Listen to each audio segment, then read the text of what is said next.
Alisa.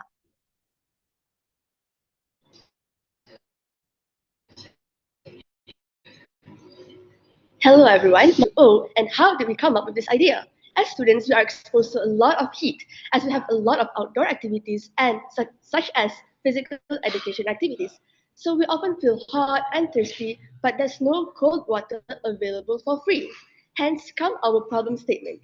The weather nowadays has been increasing rapidly, and we can see a major change in May.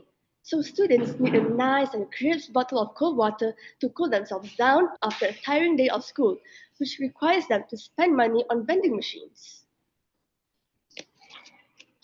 Before we go any further, let me tell you some facts. So, first of all, extreme heat is dangerous and sometimes deadly. And you can see the situation here in Malaysia itself, where there are a lot of heat stroke cases around Malaysia, such as during Sports Day and such. So this is a wake-up call to have supply of cold water everywhere and anywhere. Second, it lubricates the joint and prevents joint pain. Third, before we go any further, and let me tell you some and also boosts our overall health. Extreme and lastly, it flushes body waste, which is an important metabolism to keep our body healthy itself, such as where there are sweating and removal of heat stroke cases around urine and feces, such as now I will pass it to Isha, Sports Day and such. So this is a wake-up call to have supply of cold water everywhere and anywhere.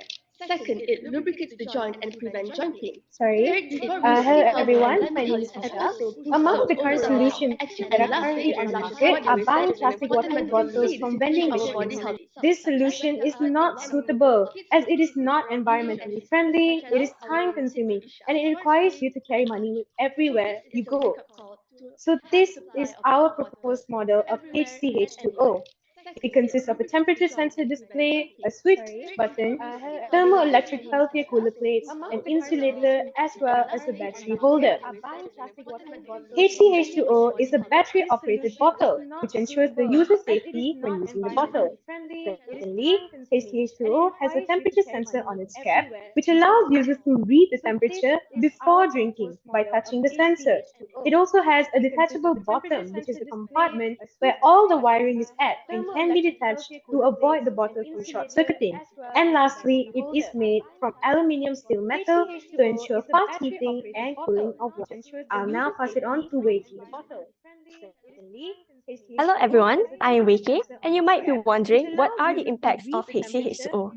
First of all, HCH2O can avoid diseases such as cholera virus, as students will not need to buy water that might be contaminated. Next, it also helps users to stay hydrated.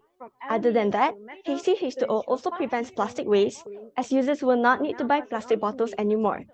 Finally, HCH2O will also help users to save money. The future developments that the HCH2O teams are planning to work on in the future is to add a Recording in longer lasting progress. battery. Other than that, we are also planning on making the bottle slimmer and more portable. The ideas to make enhancement are to make the battery rechargeable with higher volts. Last but not least, we are also planning on making the compartments smaller and more compact. HCH2O will also help users to save money. The future We, developments that the HCH2O, strongly HCH2O believe that teams our are planning to invention work makes on an in the future impact to our is to society. add a Thank longer you for your lasting time progress. and battery. hope you have a great Other day. than that, we are also planning on making the bottle slimmer and more portable. The ideas to make enhancement are to make the battery rechargeable with higher volts. Last but not least, we are also planning on making the compartments smaller and more compact. HCH2O will also help users to save money.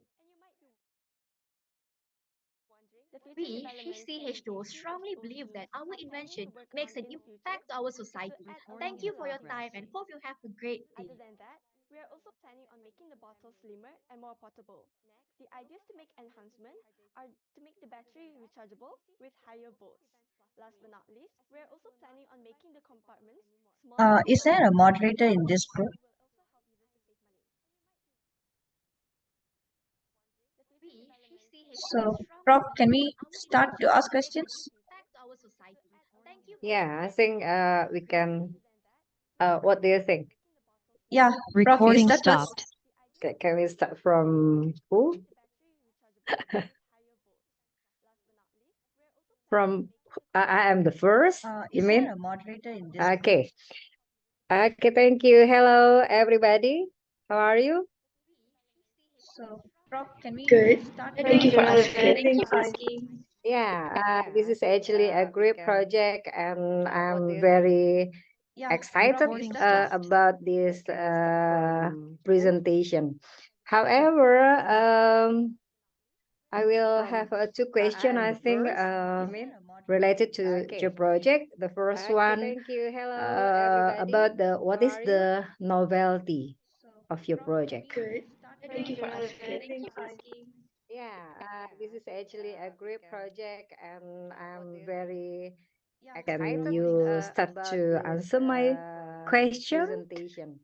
Uh, However, I think one of the novelties of our project is that a lot of students nowadays they don't have access to certain uses can H3H2O can be used for certain uses such as sometimes you need hot water maybe to cook food such as maybe instant noodles, or sometimes you need cold water to refresh yourself after an activity, a sports activity. So I think that's one of the novelties of our project is that we HCH2O allows students to use water according to the temperature they need. Okay, this is a side of the student, you mean, right? Okay, so did you find some literature review or some uh, related study, right, connected to your project?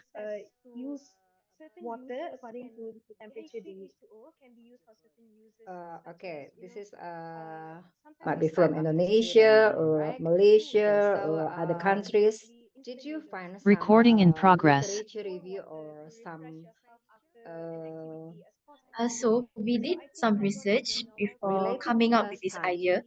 So what we got to right, know is that there are connected already to current your solutions to project? fix this problem, but not the solutions in the market is not completely helping the society to solve the problem. Might be For from example, there Indonesia are or thermos, there are Malaysia or flasks other that countries. can maintain the Recording in temperature of progress. water, but it's either hot or cool. If you put hot water, it stays hot. If you put cold water, it stays cold.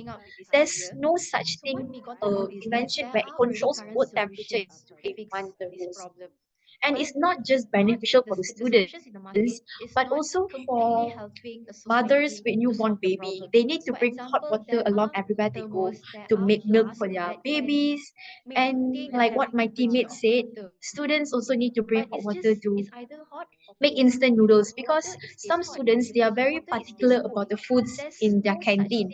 Maybe some doesn't like eating outside, they prefer making it themselves, and they just want it to be hygienic. And in Malaysia, we I'm not saying that Malaysia vending machines are not clean, but not everything is well maintained.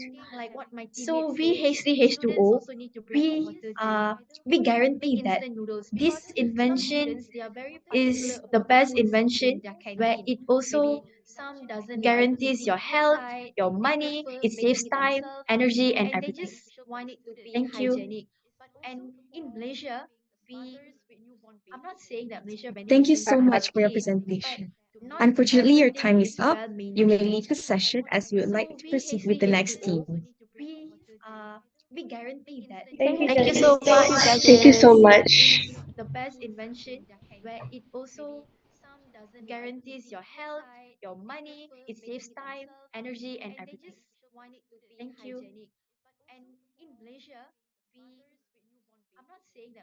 Thank you so much for your presentation. Unfortunately, your time is up. You may leave the session as we Uh, would like to excuse proceed with the me, next team. moderator. Uh, I prefer that once they Thank you finish so their much. presentation, is for the moderator to come in and to give us a space to ask the questions. Because just now we wasted a time of waiting. We don't know what to do. So I hope the flow will be smooth after this. And secondly, if you look at the rubrics, Prof, the total marks given is 30%, but I see the rubrics is only 25% there. Am I right? I prefer that once they Thank you finish so their much. presentation, is for the so kindly please inform give us a space to ask the person in charge. Because just now we wasted a time of waiting. We don't know what to do. Prof, can you see that? It's only 25% marks there, right? But they need us to 30%, is it? Yeah, they want 30%, but the element scoring is only 25% there. Yes, okay. I think we will discuss I in think our you group. kindly please inform the person in charge over there, Yeah. moderator. Thank you. Prof, can you see that? It's only 25% marks there, right? Um, But thank you. they need Let's us invite the next to group, which 30%, is is it? KISS, with their project PBL titled Trap Sense to begin their presentation. Yes, okay. I think we Recording will stopped. discuss I in think our you group. kindly Okay, please I'll inform the present now. person in charge over there, Yeah. moderator. Thank you. Prof, can you see that? It's only 25% marks there, right?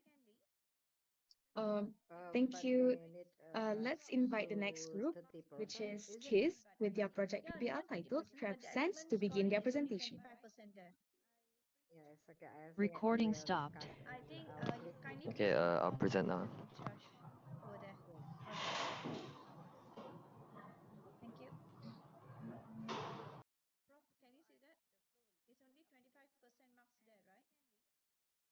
Um, thank you. Let's But invite the next group, which is KISS, with their project PBL Good titled morning to Trap all our Sense honorable to begin their judges presentation. and our fellow moderators. I am Elroy Ang from Crime Sense, and beside me is Kaden Kok Jinren and Chezayam Akil. And we present to you Crime Sense.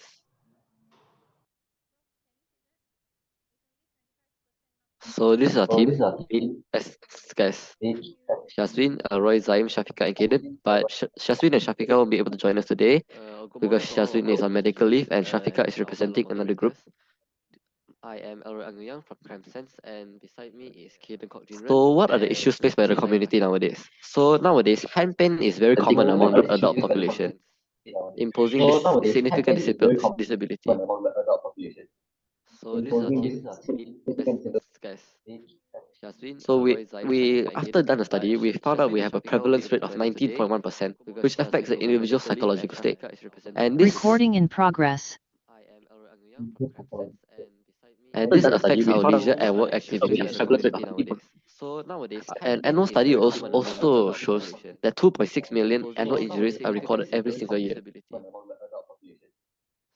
So what are the current solutions now that are provided? So first is definitely massaging muscles manually, right? So manual muscle massage for hand cramps requires Recording assistance in or self-massage progress. techniques, which may not always be practical or readily available. Its effectiveness can vary, and it may not reach deep muscle layers or provide consistent relief. Manual massage is time-consuming and may not be feasible in situations requiring immediate relief.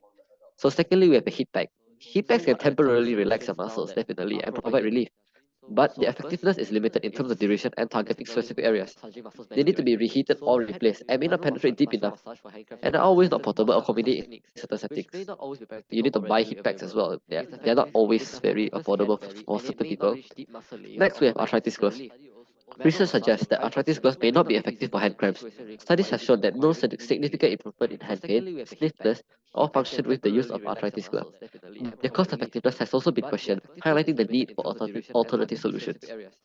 They need to be reheated or replaced and may not penetrate deep enough, and are always not portable or convenient in certain settings. You need to buy heat packs as well. They're not always Through hard very work, we affordable present to for you. certain people. Next, we have arthritis gloves. Research suggests that arthritis gloves may not be effective for hand cramps. Our Studies have shown solution, that no CrampSense. Recording So stopped. CrampSense is Recording in essentially a progress. glove that operates using electromyography technology to detect muscle dysfunction. highlighting the need for So we have a chart here to explain the function of CrampSense. First, it uses the electromyography technology that we position inside the glove to detect muscle dysfunction. Then, it will automatically heat up the congested area and massage it as well. This process happens until the user's pain is relieved. So, in conclusion, the glove will Recording automatically heat up stopped. and massage the Recording in congested progress. area when an ache is detected, until the user's pain is relieved. Impacts on community. How can CrampSense impact our community? First of all, it can relieve hand cramps efficiently. So hand cramps The target group that CrampSense is meant to help is individuals who experience hand cramps and pain frequently, particularly professionals such as writers, teachers, students, and surgeons. So by identifying and targeting these problems, the glove can effectively soothe muscle tension and discomfort, providing relief and allowing these people to continue their work without problems. Secondly, CrampSense can increase productivity of work. So overworked hands that are tired can decrease productivity because it's pain and it's just uncomfortable for them to work. So CrampSense addresses this issue by alleviating hand cramps and promoting better hand function. With less pain and more comfort, users can perform tasks more efficiently and with greater precision. This enhanced productivity provides impacts on various fields where manual dexterity and continuous hand usage are crucial. Thirdly, cramps can reduce psychological effect of hand injury. So hand injuries and chronic pain have psychological impacts, leading to frustration, stress, and a sense of limitation because these people are unable to use their hands to its full capacity. CrampSense offers a proactive approach to managing this problem, reducing the psychological burden associated with hand injuries. By providing the automatic pain relief and promoting a better overall hand health, CrampSense and so hand injuries and chronic pain have psychological impacts, leading to frustration, stress, and a sense of limitation because these people are unable to use their hands to its full capacity. Excuse me, CrampSense we offers a have a proactive technical approach to issue on managing our this printer. problem, reducing the This net is psychological not working burden that well, so associated with hand I'll install. injuries. By providing the automatic pain relief and promoting a better overall hand health, CrampSense and so hand injuries and chronic pain have psychological impacts, leading to frustration, stress, and a sense of limitation. Hi, sorry, I got disconnected just now. I'll represent and continue where I left off. I have a technical issue on our printer. Reducing the This net is psychological not working burden that well, so associated with hand I'll injuries. install. Okay. By providing the automatic pain relief and promoting a better overall hand health, CrampSense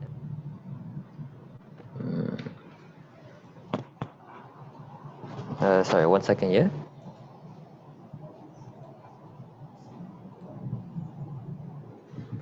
Okay, so by providing this pain relief and promoting a better overall hand health, CrampSense empowers individuals to gain confidence in their hand function and overcome the psychological effects of hand-related difficulties. Okay. So our future development are as follows. So first one is smart app integration. It developed a companion mobile app that pairs with the CrampSense glove.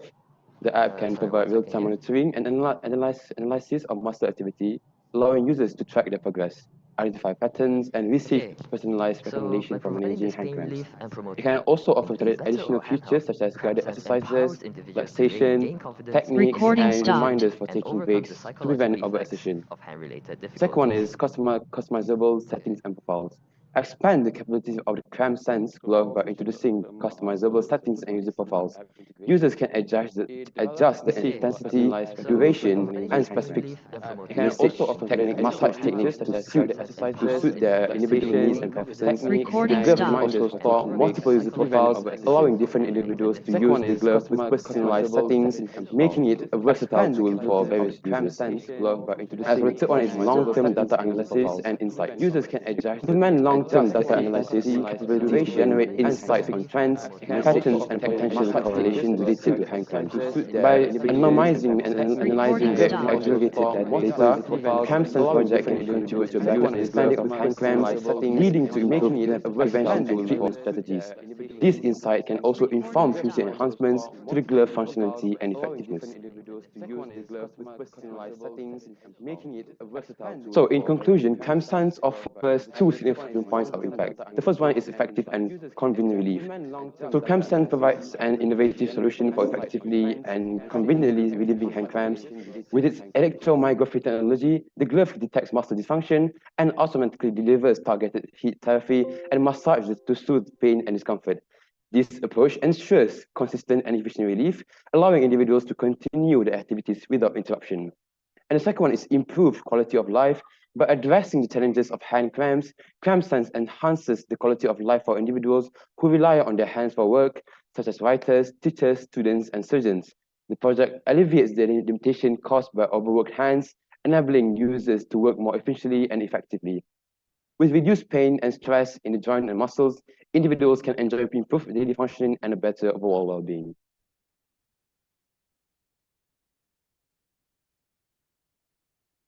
Right, that's all from us, and thank you for listening. I hope.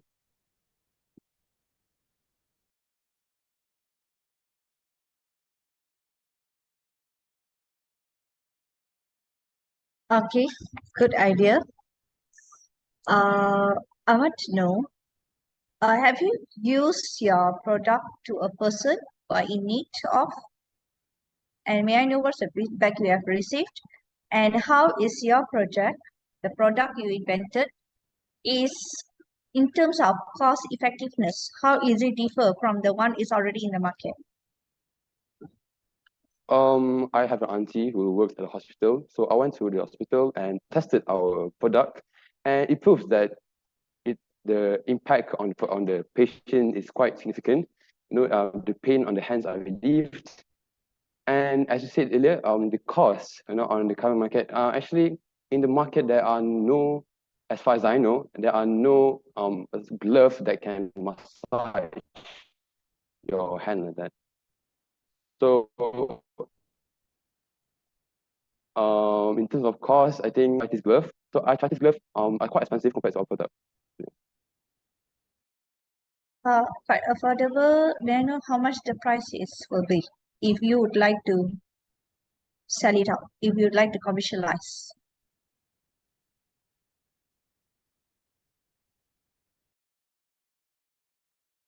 Our price ranges from 100 to 200 ringgit from that. Considering the wires, the electromyography and all of that. So yeah. So this one using the battery, right? Yeah, we use battery for this one, yes. Thank you very much for your presentation. Unfortunately, your time is up. You may leave this session as we would like to proceed with the next team. Thank you. Thank you very much. Thank you for listening.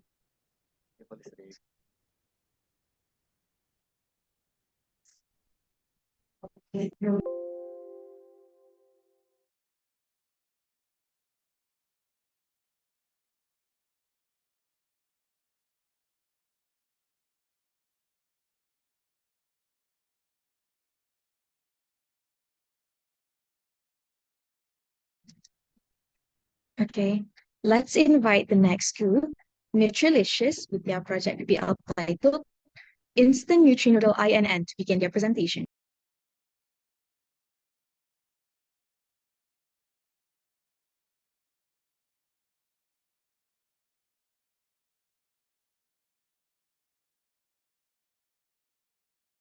One moment, please.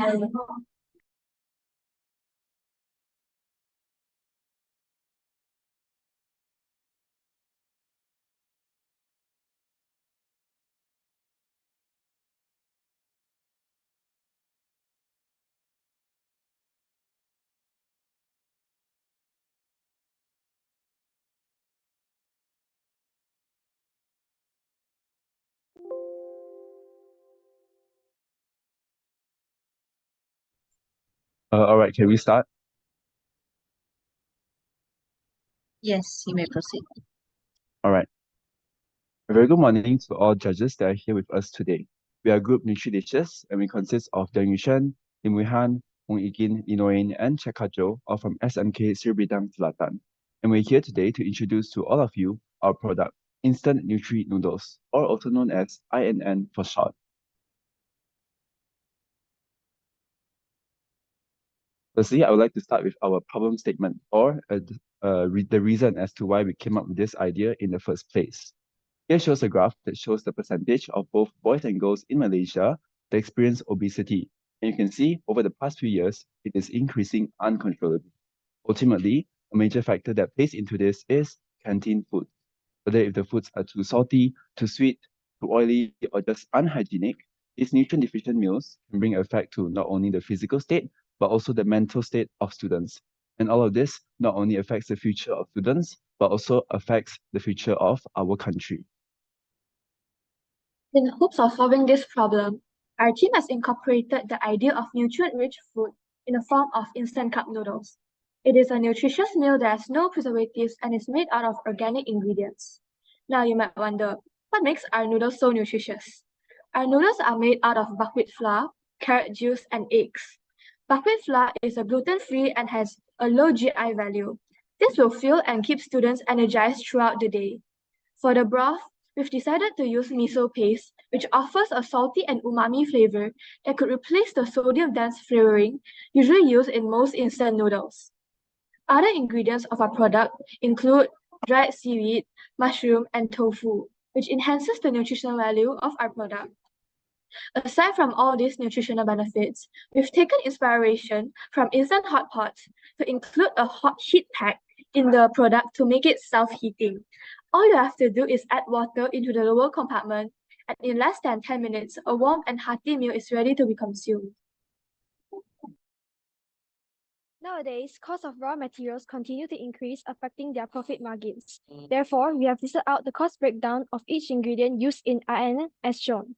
To total up, we are having the total cost of 4 ringgit 30 cent per serving, and we have decided to sell our product at an affordable price of RM5. Next. So, why INN is the perfect choice for students? We'll delve into the unique features and benefits that set INN apart from other meal options. First, the use of organic ingredients ensures that students receive essential nutrients without harmful chemicals and preservatives comparing to other instant cup noodles. INN is specially formulated with reduced sodium levels, promoting healthier eating habits. Most importantly, INN is delicious, making it easier for students to enjoy a nutritious meal. Besides, hygienic and safety are paramount when it comes to food for students. Each serving of INN ensures hygienic handling and storage. Unlike other food that may be exposed to open air in canteen, INN maintains its quality and freshness, guaranteeing a safe meal for students.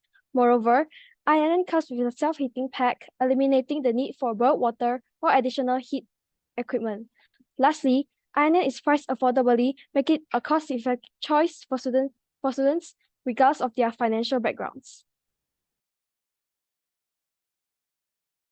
To test the nutritional value of our noodles, we've conducted a total of 4 experiments to prove it. Firstly, the iodine test. This test is conducted to show the presence of starch in our noodle sample. For this test, we've added a few drops of iodine solution onto the noodle sample to observe if the noodle sample turns blue-black in color, so that we can prove the presence of starch in our noodles. Next, the DCPIP vitamin C test. This experiment is done to show the concentration of vitamin C in the noodle sample. In this experiment, drop of ascorbic solution is added into 1 milliliter DCPIP solution and stirred continuously with a needle to see if the ascorbic acid decolorizes the color blue of the DCPIP solution. By using the formula, we've concluded that there is a presence of 0.44 milligram per milliliter concentration of vitamin C in our noodles. Next. Thirdly, the energy value test. From this test, our noodle sample is used as a fuel for combustion to boil the 20 milliliter distilled water in the boiling tube. The initial mass of the noodle sample and the final mass of the noodle sample after it is burned completely is weighted. From the formula, we've obtained the result of 549 joule per gram of energy in the noodle sample, which translates to a total of 109.8 kilojoule worth of energy per serving of our noodles. Lastly, the exothermic reaction test. We did this experiment to test the efficiency of our heat pack used for cooking the INN noodle. In this test, 5 grams of sodium hydroxide and 40 grams of water is reacted to observe the exothermic reaction that produces heat. Based on this experiment, we have noted that there's an increase of 11 degrees Celsius in temperature from the initial temperature of 27 degrees Celsius to the final temperature of 38 degrees Celsius after the reaction. This test ensures that our heat pack is efficient enough to boil water for cooking the noodles. To expand the potential of our product, we want the noodles to come in a reusable, heat-safe container rather than the current one, which is made out of plastic. The purpose of this is to reduce the amount of trash made of non-biodegradable materials, such as plastic in Malaysia. After eating the food, students will throw away the packaging, which causes trash cans to pile up with unnecessary waste. By making the container reusable, students can instead bring back home the container and use it for something else. Additionally, making the containers more heat-safe will reduce the hazards that come with the exothermic reaction, which produces really high heat and can pose a danger to students when preparing the noodles. We also want to have a more interesting selection of colors for the noodles by using different vegetables other than carrot. For example, we can try using sweet potato as an alternative ingredient to make the noodles purple in color. This can attract more students that do not like to eat vegetables as they are drawn in by the interesting visual of the noodle. Thus, they will be more convinced to consume our healthy noodles. That's all for our Nutrilicious presentation. We now continue with the Q&A session.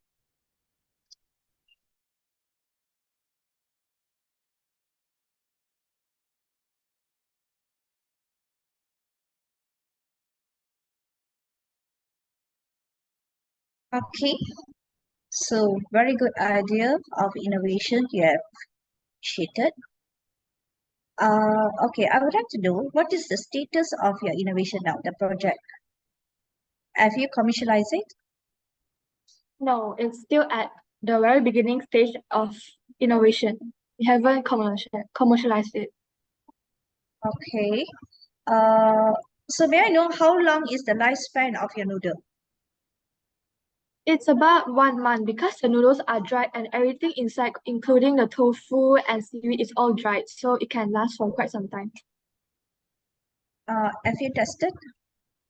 Yes, we've made the sample. The picture was in the slides. Okay, only one concern here because the product is food, right? So you must have to have a certification from the health ministry on your nutrient content and so on. So have you done any initiative on that? Not yet, but we will look forward to doing it. Okay, that's all from me. Thank you.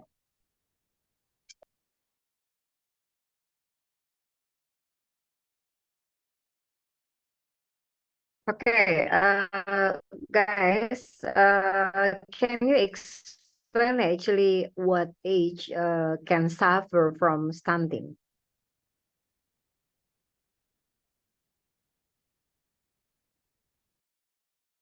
Usually, the ages of people that suffer from stunt of growth are younger, from 5 to 12 or to 5 to 16.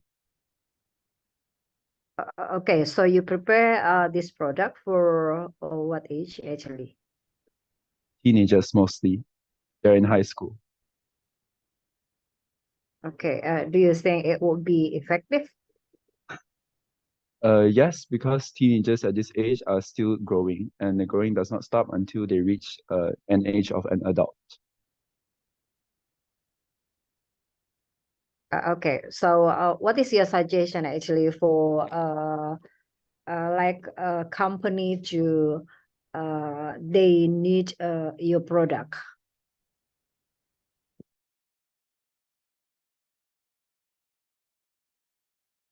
Maybe I mean you plan to offer your product to some companies or food company, and if they ask you what is the excellencies of your product compared to others noodles? Of course, our main thing of our product is its nutritional value. It's healthy and it is not sodium dense like the other noodles, and it is also instant because it has the hot tag. Okay, thank you. I think that's all from. Thank you. Thank you to the group Nutrilicious with the Back for to the interesting moderator. presentation just.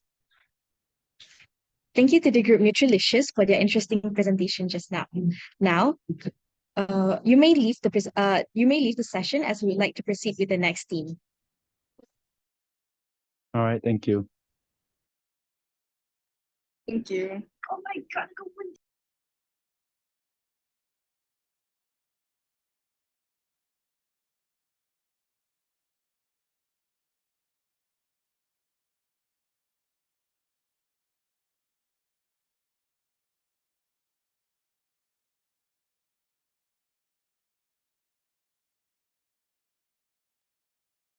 Okay, let's invite the next group, the Coleus Clove Steam Liquid, with their project PBL title, the Coleus Clove Steam Liquid, to begin their presentation.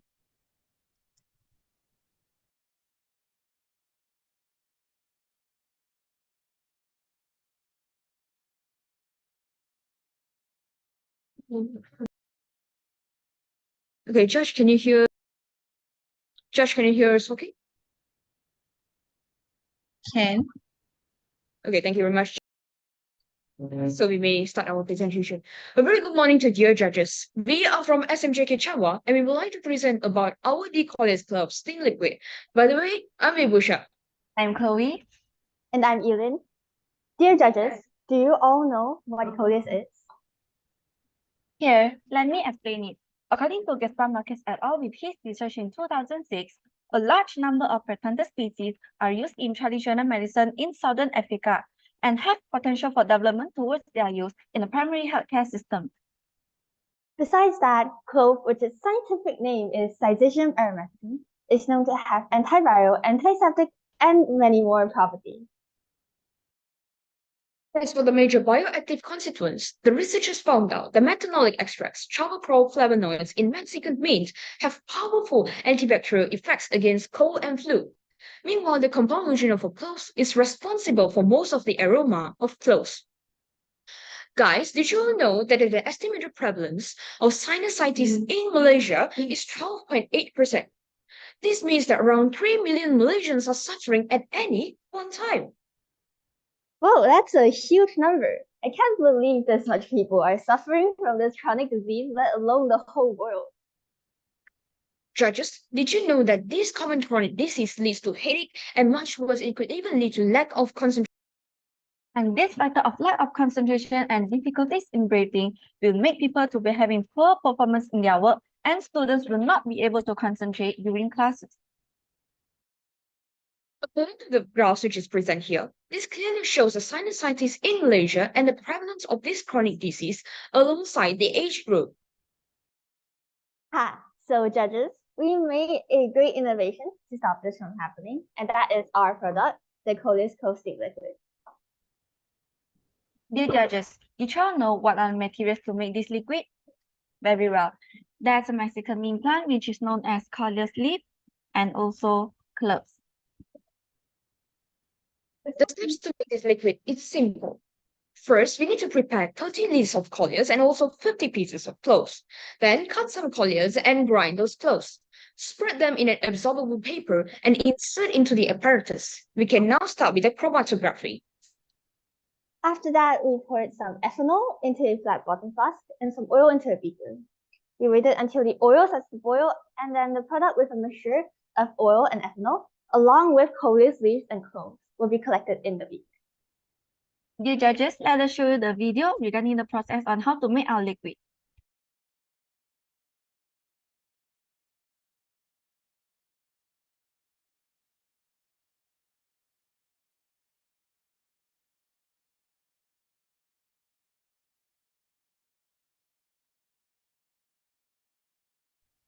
So the judges now will explain on how to use our product. First, the patient will have to inhale our product for 15 minutes through a steaming process. Then they will have to go through this process 2 times per day for a week. And these are the feedback that we got from our patients. And these feedback are solely based on our transcript. The benefits of Coleus leaf and cloves are: it is cheap to be purchased. Second, it is safe to use and easy to prepare. Lastly, the steam reaches the back of your paranasal sinus. Judges, in case you are wondering what kind of chemical substance that will be containing in our product has carnophyllene oxide, which has an antifungal property, and also quercetin, which has antioxidant, anti-inflammatory effects. It can kill cancer cells, control blood sugar, and help prevent heart disease. The cost and profit of making this product is 2 ringgit and 3 ringgit respectively. Dear judges, the medication for sinusitis on the market right now is 19 ringgit, while our product is only 5 ringgit. The differences between our product and the product on the market is 14 ringgit. As you can see, judges, our product is much more cheaper than the product on the market. So, dear judges, why would you spend more money on a product which has the same result? Well, judges, I myself, a sinus patient, do experience the hardship with this chronic disease. That is why we targeted our products towards children and adults and those who are affected with sinusitis. As for our marketing strategy, we decided to market our product in social media platforms. We are also planning on to sell our products in online selling platforms. In future, we are scaling it by making it into the form of nasal inhaler, which is convenient, easy to carry, cheap, and also all natural. With a motive to cure sinus, we end our presentation here. Thank you, dear judges.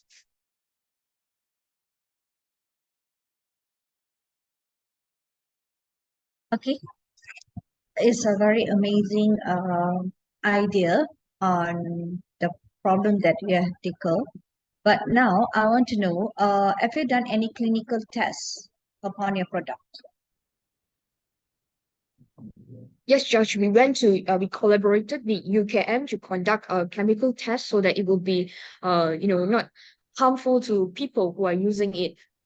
And that is one of the results that we got from this part here. And I'm okay. And you have carried out chromatography in preparation of your product, am I right? Can you briefly explain what's the uses of these chromatography techniques you have implemented? Okay, so this chromatography process is to absorb the evaporation, the condensation that we could get from the cloves and also the colliers. So it will be in a liquid form and not in an oil base.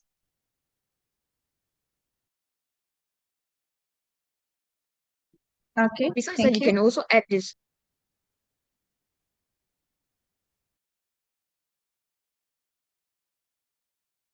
What kind of chromatography that you used? It's a condensation chromatography process. It's a very simple chromatography, because we don't have that much of a facilities in our school, so we only use the simple chromatography method. Paper chromatography, you mean? Yes, ma'am. Okay, so I didn't see any, I am not seeing any novelty of this one because too many herbs, right? Project like you present just now, but I'm still need your explanation about the novelty of this project. Judge, can I get the definition for novelty, please? What is the new? What is the new compared to some herbs product?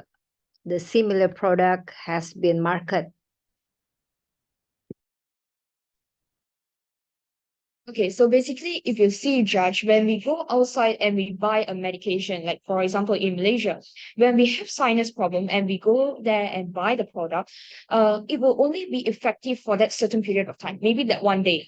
For example, if I'm having allergic and sinusitis problem, I will be eating that pill and it's only lasting for one day. But our product, it could help you cure forever from sinusitis.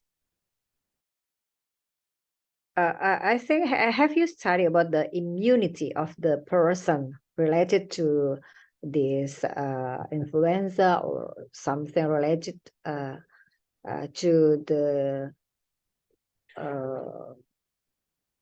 some related to the influenza? Yes, ma'am. Last time when we were in competition, we had a problem called, the COVID-19, we had it. So we had no choice, and this was our savior of that day. And really helped us cure like immediately. It helped us breathe more better. Because as we all know, COVID-19 is, it causes difficulties in breathing. But when we use this product, it actually helped us a lot. Okay, I think that's all from me, Amira. Thank you. Good luck, everybody. Bye-bye. Okay, thank you. Thank you to the team, the Colliers Club Steam Liquid, for the interesting presentation just now. You may leave the session as we would like to proceed with the next team. Thank you, Joe.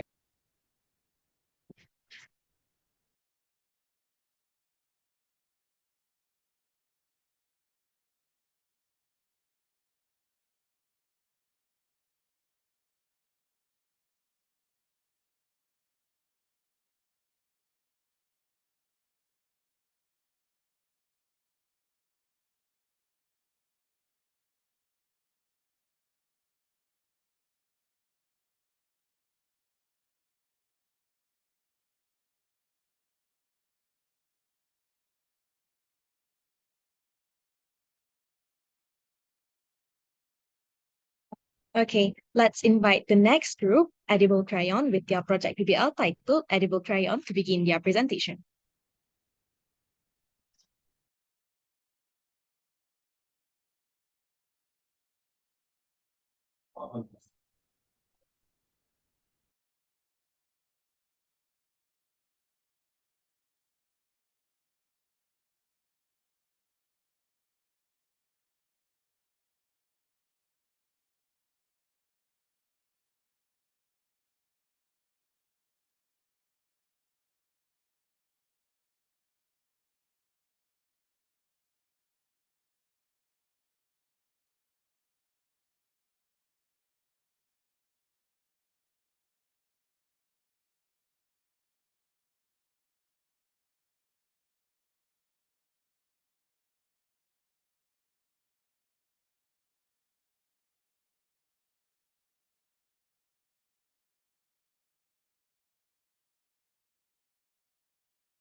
Boys, you may present now.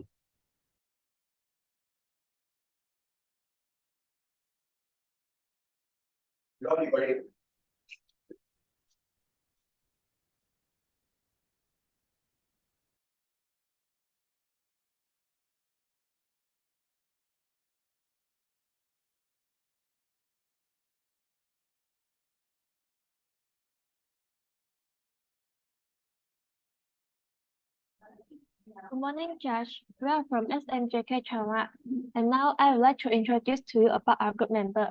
My name is Uyuling. My name is Joanne. Hello, my name is Kelvin. My name is Eugene Fu. My name is Zixuan. Today, we would like to present our products, edible crayon. First of all, why we decided to use fruits and vegetables to make the crayon. This is because many fruits and vegetables, they are ugly in appearance, can account of 40% of total production in the market. In addition, being made into animal feed, most of them will be eventually directly discarded and be wasted. Other than that, based on the Department of Children Hospital of Philadelphia report, we found that children may eat chemical crayon that will cause health issues. So sad, Josh. Pity the kids if they're having health issue in their young age. Is there any solution for it? Sure, to solve this problem, we have come up with an idea of product named Edible Crayon.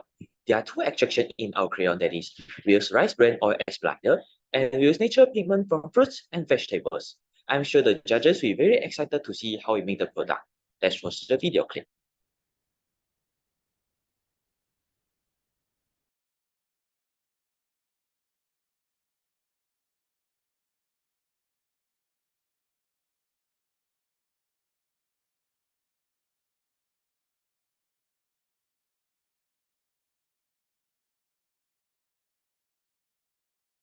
We use rice bran oil in spider because it can stick all the powder together and extend the shelf life of crayon. The sugar is used to make the crayon become silkier.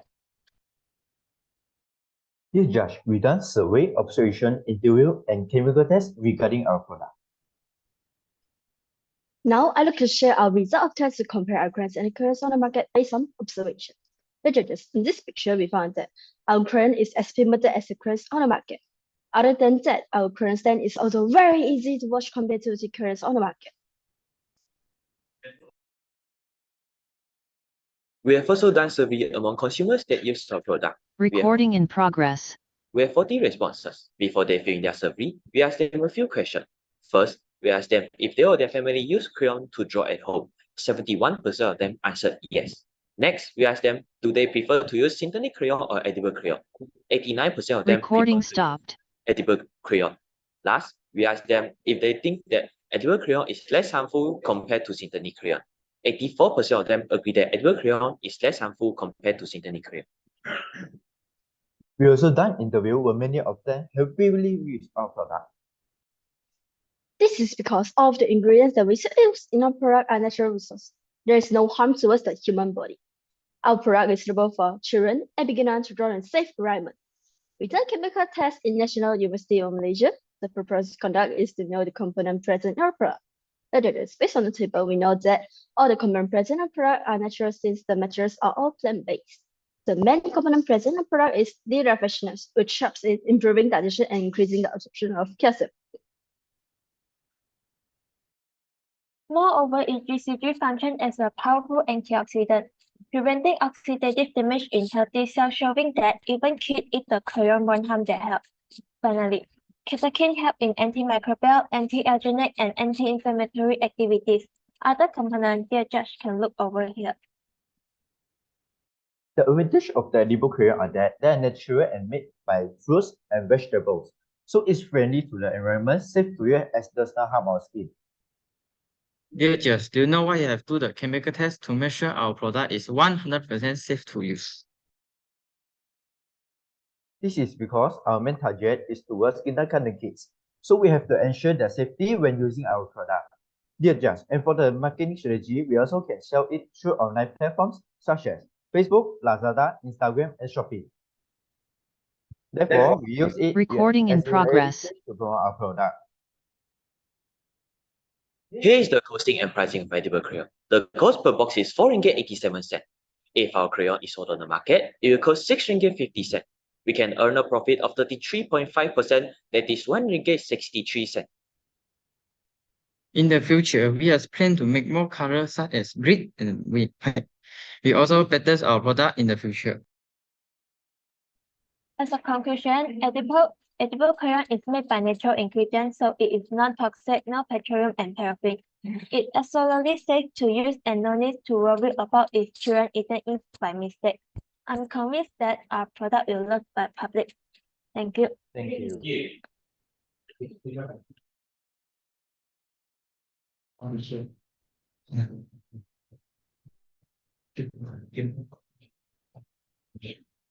Okay, hello guys.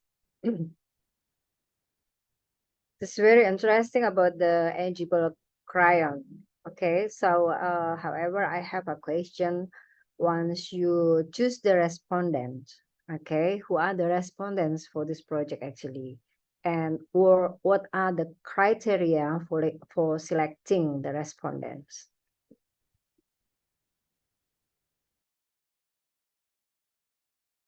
Our students.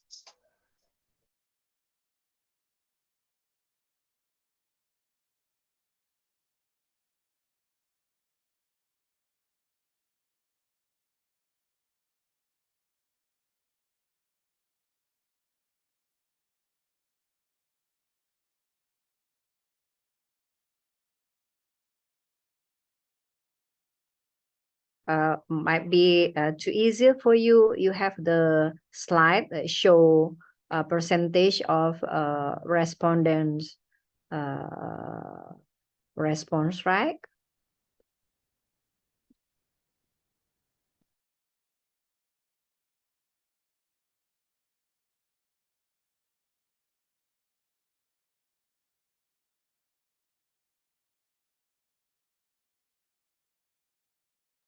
Yeah, this one. Okay.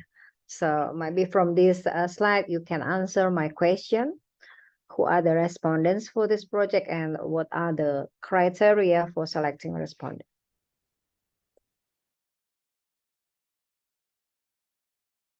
Our siblings have tried our product, and we have tested the crayon by ourselves.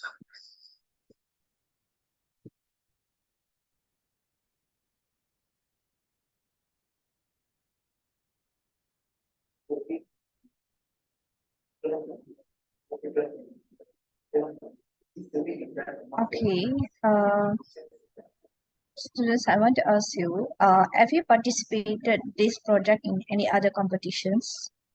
Yes, we have participated in other. So may I know what's the improvement you have done compared to the previous participation of the competition to your product? Recording stopped. We have done chemical tests. Before this, we haven't done chemical tests. Okay. So from the chemical test, I saw that's a lot of ingredients included, and I see your ingredients are more mainly on natural substances, right? So what's your lifespan of your crayon? That means to prevent from fungal growth and so on. So how long is the duration you can keep your crayon? 1 year. 1 year. Yes. Is there any substance is added to preserve it? The oil can prevent the microorganism to grow in the crayon. Okay, and the cost of your crayon is, can you change, put up to the cost? The cost of our crayon is 4 ringgit 87 cents. 4 ringgit 87. How many colors you get for this? 7 color. 7 colors. 7 colors is 4 ringgit 87. Yeah. So how effective your cost is compared to the crayon in the market? Yes. Because ours is getting our crayon can eat compared to other in the market, so we are safe. Our crayon is safer than others. Have you got, if you say can be Recording in eat, have you progress. got the certification from Health Ministry or what regarding your product is safe to be consumed? We have collaborated with the UKM. So have you got a certification on your product that is safe to be consumed? Yes, in progress. Okay, thank you. And all the best to you all. Okay, thank you. Thank you to the team Edible Crayon for their interesting presentation just now. You may leave the session as we would like to proceed with the next team.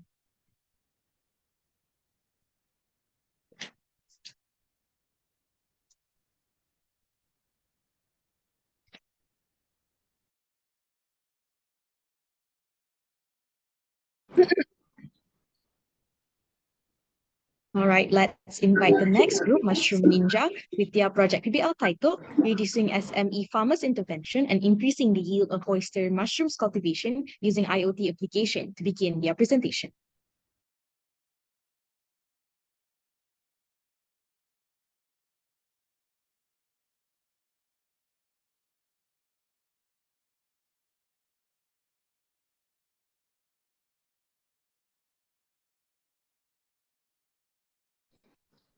So, good morning, everyone, and we'll be presenting our project titled Reducing SME Farmers Intervention and Increasing the Yield of Oyster Mushroom Cultivation using IoT Application. This will be a look at the future of oyster mushroom cultivation for all SME farmers.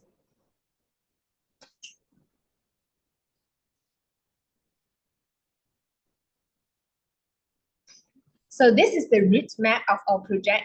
So firstly, based on the survey that they've done, it is found that SME farmers really find it difficult to cultivate oyster mushrooms. So after that, we decided to cite out the factors that make it hard to cultivate oyster mushrooms. And it is actually due to the unsuitable temperature, pH level, and also humidity. And also because it requires constant monitoring. After we researched on the suitable parameters for oyster mushroom cultivation, we successfully used IoT, Internet of Things, to build our smart mushroom cultivation kit that is easy to be used and increases the yield of oyster mushroom. Our innovation has helped our SME farmers in Malaysia to achieve the SDG 2, which is zero hunger.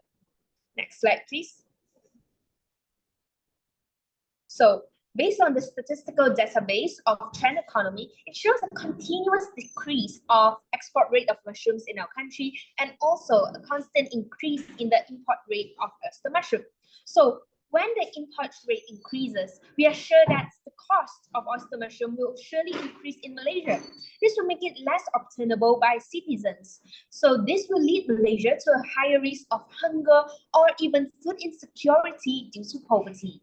And next slide, please. And now we'll pass our presentation to Jacqueline Siu. Material that we use. First, we use DHT11 sensor, soil moisture, and pH sensor. We use ESP8266 Wi-Fi module to develop and find IoT applications and connect it to our phone. The Arduino Uno is the main microcontroller. We use DC water pump for irrigations and 5-volt DC relay module as a step-up transformer.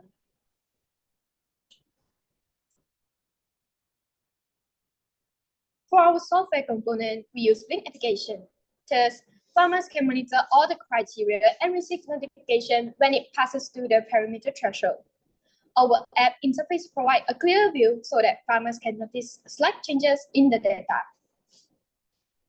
Next slide, please.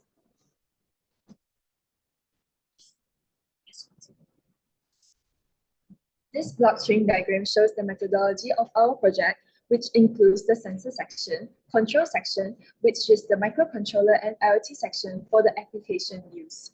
After the three sensors get the data, it will be transferred to the Arduino Uno before being transferred to the ESP8266 Wi-Fi module. The data will be sent to the phone via Wi-Fi connection, and the data will be generated in the application. There will also be 3 buttons for irrigation, switches for DHT11 sensor, and pH medium controller. Next slide, please. This is our circuit diagram showing the connections from the sensors and the water pump to the ESP8266 Wi-Fi module.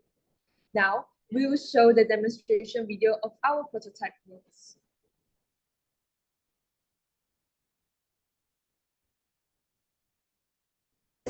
Our prototype, which is named as the S-Merge Kit.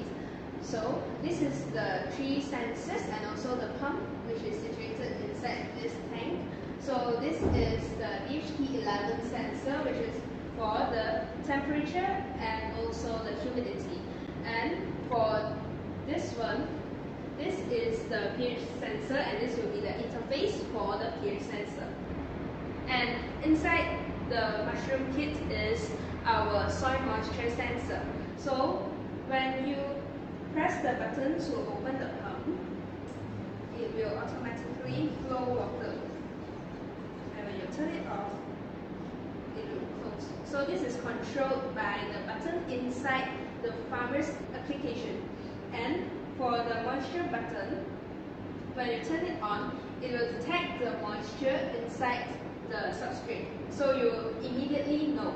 When it is too low, it will also send a notification. For the pH button, it will also detect the pH level, and for now, as we are putting it inside a buffer solution that is pH 4.0, so now you can see it is very accurate, it is nearly 3.98. Now I will pass it to Elena.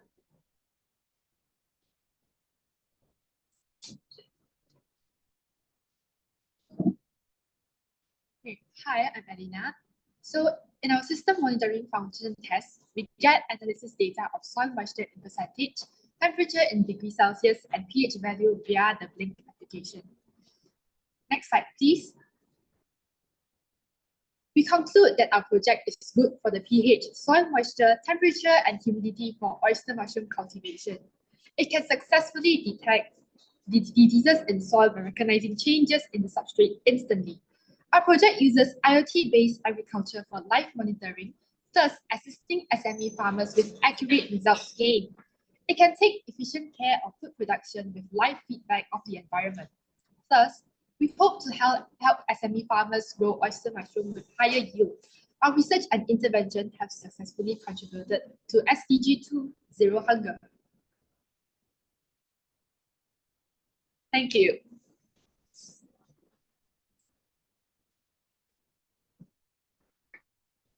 Okay, guys, very interesting about your IoT application, right?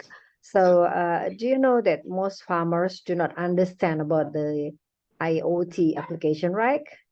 And they have extensive experience in mushroom farming. And about this, yeah, what do you think about my statement? Okay, so as we know that this might be something very, if to let farmers understand how our project works, it might be more difficult. However, that's why we developed the application, the Blink application. It has a very simple interface for farmers to use, and our target is for those farmers who are new in this industry. As mentioned in the start of the roadmap, we did mention about something about the survey we have done, right? So actually, this came from one of our neighbors who during the MCO, he lost his job. So he actually decided to cultivate mushroom to generate a passive income. So that's our aim to help those that are starting out in this field. So this is like the basic kit that they can use as a startup. So every time when a farmer, they decided to they are new to this cultivation of oyster mushroom, so they can begin with our kit, so they can start up their business using our kit. Does that answer your question? Okay. The last question from me actually, have you ever done a simulation for this product? So what kind of mushroom product will it produce using this application? We did cultivate for small kits, like the most simple basic kits of the mushroom, and it is actually shown in our video. At the side we did put one of the cultivation bottle. Could you please share the video again? So that is actually cultivated by us. So for now, our base for the basic one, we will be focusing on oyster mushroom, because oyster mushroom it has a higher capacity of pH endurance, chemical endurance, and also temperature endurance, and it is more suitable in Malaysia to grow oyster mushroom. So that's why for now we are focusing actually more on the oyster mushroom, and based on the simulation, we actually did successfully cultivate the oyster mushroom. So if you could zoom in a little bit, you can see it is now a little bit blocked by the subtitle, but there is actually could you please wait a moment? I actually have the picture of it. Let's see.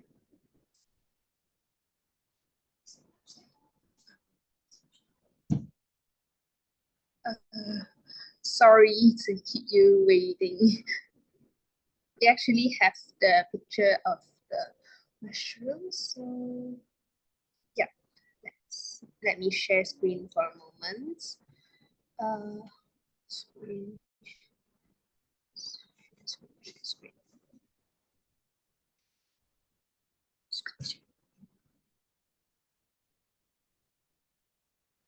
So this is taken from us. So this is the mushroom that we have cultivated.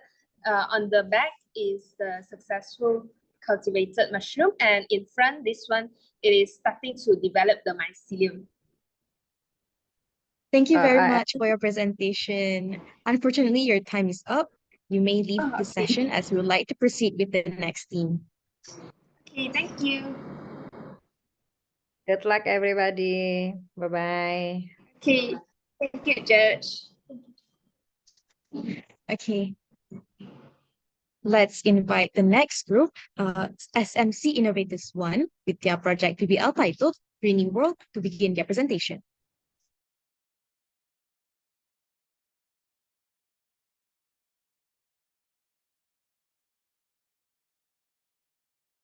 Good morning, everyone. Thank you for selecting our presentation. I'm Leodashni Sridharan.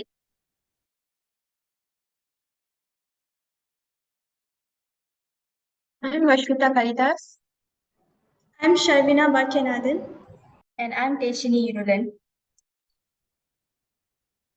Let me begin by introducing our project, Greening World, which focus on water conservation and fostering healthier plant growth.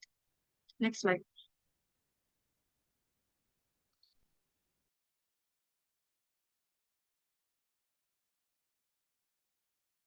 Water is something extremely important for plants to grow. Plants need water for multiple reasons as they grow, including photosynthesis, which is how plants use energy from the sun to create their food, for cooling, and to transport mineral and nutrients from the soil into the plant. Water deficiency can have a significant impact on plant growth and lead to stunted growth. Water deficiency limits a plant's ability to grow and thrive. Plants must receive adequate water to support their physiological processes and ensure healthy growth. That's the reason why we are approaching to use ocean water instead of fresh water. By developing innovative techniques, we aim to overcome the salinity barrier of our oceans.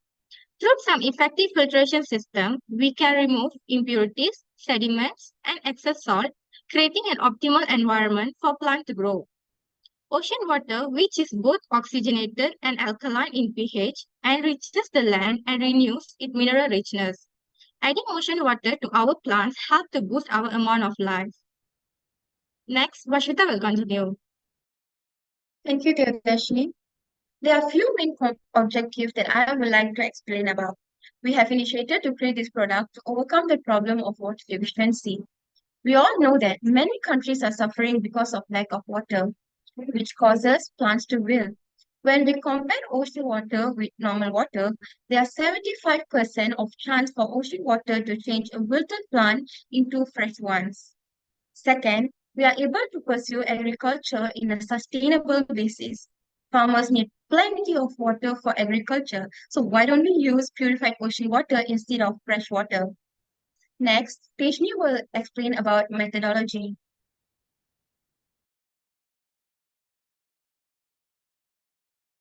Thank you, Ashita. Based on theory of physics, which is pressure in liquids, by placing the bucket and cup in a higher place, the liquid can flow down. The first process will be coagulation process. The process is used because ocean water has high concentration of salt and contains a lot of negative charges. To neutralize the negative charges and lessen the concentration of salt, the ocean water undergoes coagulation. The next process is the flocculation process. This process reduces a large number of organic substances, suspended solid particles, including inorganic precipitates. Ocean water has a lot of dirt, which is conclude water pollution. This water has a higher turbidity. Thus, flocculation helps to reduce the turbidity in this water. The higher the turbidity, the dirtier the water. The third process will be sedimentation. This sedimentation process reduces particles concentration in the water. It is one of the basic process of purifying water. Sedimentation process is a process that reduces the small particles from the fluid as those particles are more denser than the water. The last process will be filtration. After all these processes, the smallest particle that cannot be removed can be reduced thoroughly by filtration. Next will be distillation. Distillation of treatment water. The water that is processed is supplied to the plants. Next, Sharuna will be explaining about the Daiva. We build our model primarily by utilizing recycled materials, aligning with our goal of creating a useful and a cost-effective solution. As a result, the project cost is below RM30. We use some recycling materials such as transparent plastic cup, cardboard, water cane, soil, plant seed, mini motors with wires, stones, cotton, straw, and container. Next, Teshni will explain about the sketchings.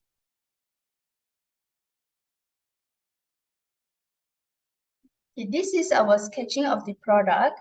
Next, I'll be showing a video of how we done it.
Thank you, Teshri. Next is result and discussion. Water purification methods are used for plants for several reasons. Removal of impurities. Water from natural sources such as ocean water often contains impurities like sediments, minerals, bacteria, viruses, and chemicals. The water purification method helps to remove these impurities and ensures that the water used for plants is clean and safe. Second is preventing nutrient imbalance. Ocean water for irrigation may contain high levels of certain minerals or salts. Purification methods like reverse osmosis or distillation can help remove excess minerals and salts, preventing nutrient imbalances and ensuring optimal plant growth. Third is reduces chemical exposure. Water sources can be contaminated with various chemicals such as pesticides, herbicides, industrial pollutants, or heavy metals. Purification methods like activated carbon filtration or chemical substance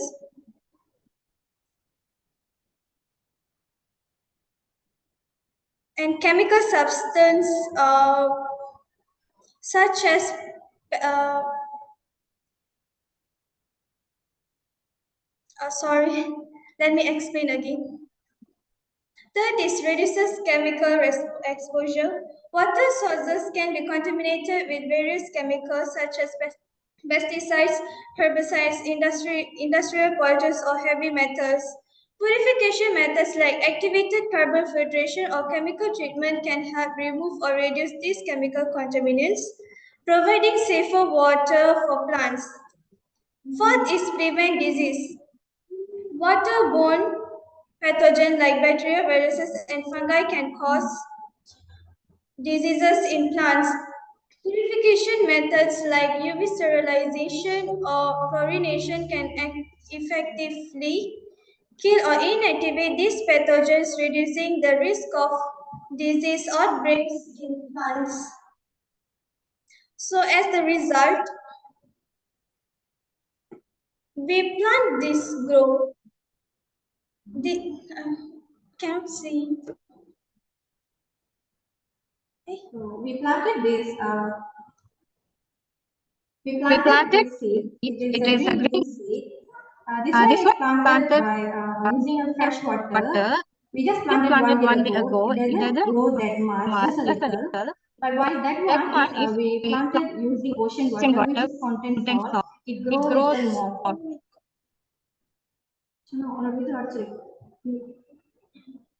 Can you see this clearly?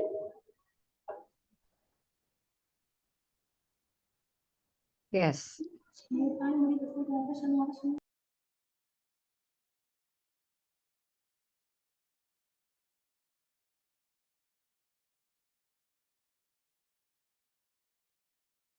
In conclusion, our device successfully filtered and reduced the emission of harmful chemical and excessive salt. Our main aim is to save plants from wilting and to save water. Everything should be fresh when we look around. Let's create a greeny world together. Thank you. Thank you. Thank you. Thank you. Okay, guys. Very good idea in this project. However, my question might be related to the what purification products in this project can prevent disease. How can this be explained?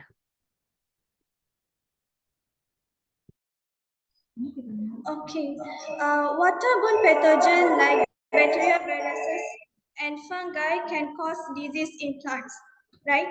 Using untreated water can introduce this pathogen into the soil and plant tissues, leading to infection and reduce crop yields in plants. So that purification methods like UV sterilization or chlorination can effectively kill or inactivate these pathogens, reducing the risk of disease outbreaks in plants. Thank you very much for your presentation. Unfortunately, your time is up. You may leave this session as we would like to proceed with the next team. Thank Thank you. you.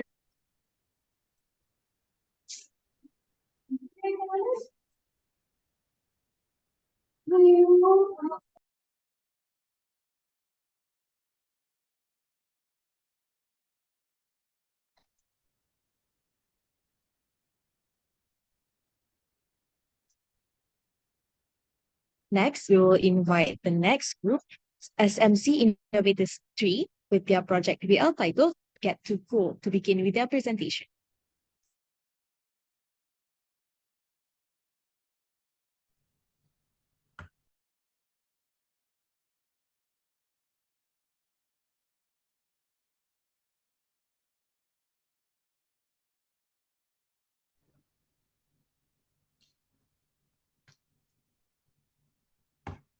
A very good morning to the judges. Can you see my slides?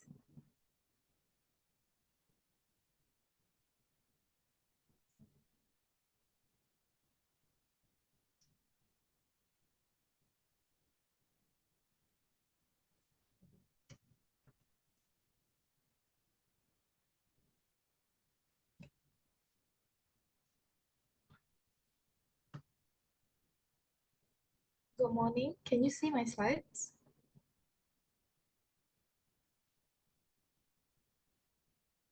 Yeah.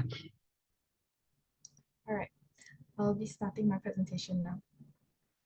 We are from Sekolah Menengah Convent Ipoh, and we would like to present our project Get to Cool under the category of life sciences. Here are our team members. I am Karin Nasuha binti Baharul Ahsan. I'm Pritya. And I am Fung. There has been a recent increase in temperature in sea countries that has been alarming. Scientists predict that this heat wave will last until mid-September, and recent studies have also shown that heat strokes are more likely to happen in urban areas in times of very scorching weather. Although multiple efforts have been taken to reduce the burden that we are facing, we've come up with a product to help everyone to adjust to the heat. It is an instant but lasting solution of cooling down in this scorching weather, and we call it Cool It. The objective of our project is to avoid heat-related conditions. The elaboration on this is there are two heat-related conditions, which are heat exhaustion and the more serious one, which is heat stroke. Heat exhaustion is a condition where your body overheats. The symptoms include, but are not limited to, headaches, vomiting, thirst, and even anxiety, whereas a heat stroke is much more serious and occurs when the body can no longer control the body temperature. There is a rapid rise of the body temperature and a failure of the sweating mechanism that can cause the body unable to cool down. The symptoms for a heat stroke can include confusion, dizziness, and even loss of consciousness. Our product will help mitigate and reduce the chances of these heat-related conditions occurring by allowing users to use our product when the heat gets a little too strong. Second, is to reduce overall discomfort. Malaysia is an extremely humid country. Humidity is how much water vapor exists in the air, and our bodies depend heavily on air to get rid of the sweat on the surface of the skin, which will then reduce the temperature of our body. However, when there is a lack of wind blowing, the sweat on the surface of the skin can increase our temperature even more. In this current uncertain weathers, we have to understand that sometimes there isn't any wind blowing in our surroundings, and with our spray, this process can be sped up. Our spray can alleviate these discomforts one might face in daily life. And third, we would like to keep an optimum body temperature of 37 degrees Celsius. Humans have an optimum body temperature of 31.1 Celsius to 37.2 Celsius, which is suitable for us to navigate through our daily life with. If this temperature goes above, especially due to the weather, there are plenty of complications that can occur. Instead of taking a shower, our spray provides a much more simple and convenient way to cool down. Next. Good morning, everyone. I'm Pritya. I'm talking about the methodology part. The apparatus we have used in our product is a mist bottle, a dropper, a measuring cylinder of 10 milliliters, and a beaker of 100 milliliters. The ingredients includes distilled water, which is used instead of tap water to avoid any impurities. Peppermint essential oil is used for its refreshing scent and for its cooling effects. Ethanol is used to fasten the evaporation process so that the heat on the body is eliminated through the volatilization process. Aloe vera gel is used to soothe our skin.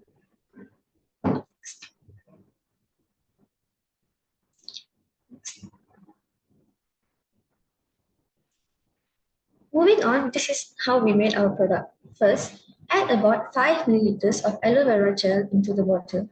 Then, measure 2 milliliters of ethanol and pour it into the bottle. Add 3 drops of peppermint essential oil into the bottle and measure 10 measure 40 milliliters of distilled water using the beaker and 2.5 milliliters of distilled water using the measuring cylinder. Pour all of it into the bottle and give it a good shake. The product is ready to be used now.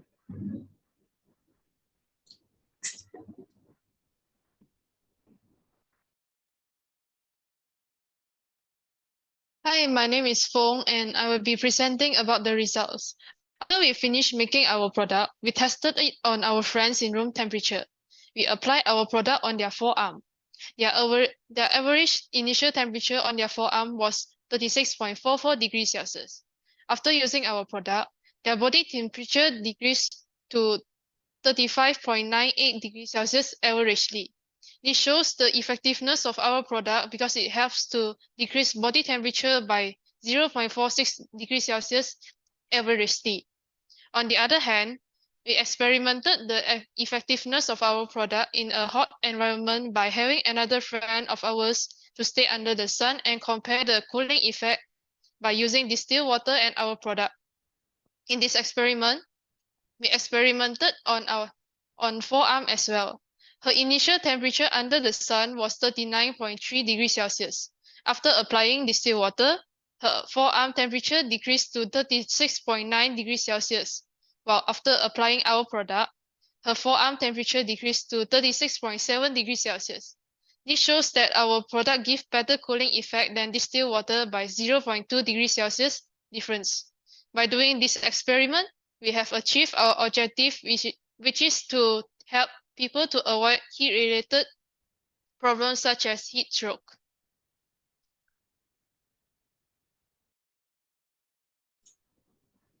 This is a video presentation of the results taken. Before applying our product, the initial temperature was 36.5 degrees Celsius. But after the application, within few seconds, the temperature drops to 35.8 degrees Celsius.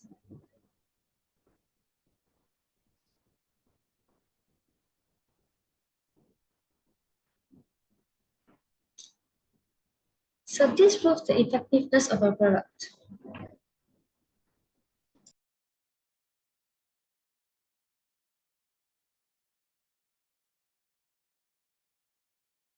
The total price of the budget is 2 ringgit. If we want to sell this product, we will sell it at 4 ringgit.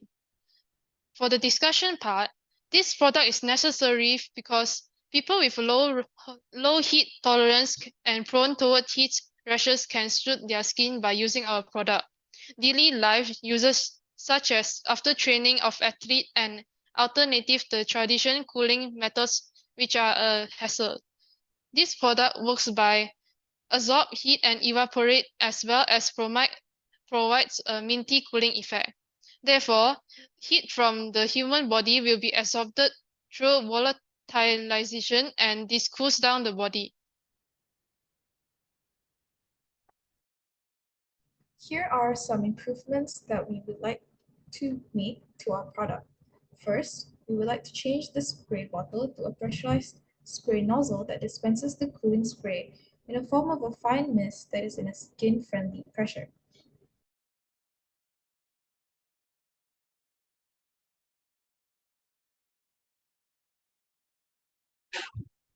Okay. Sorry.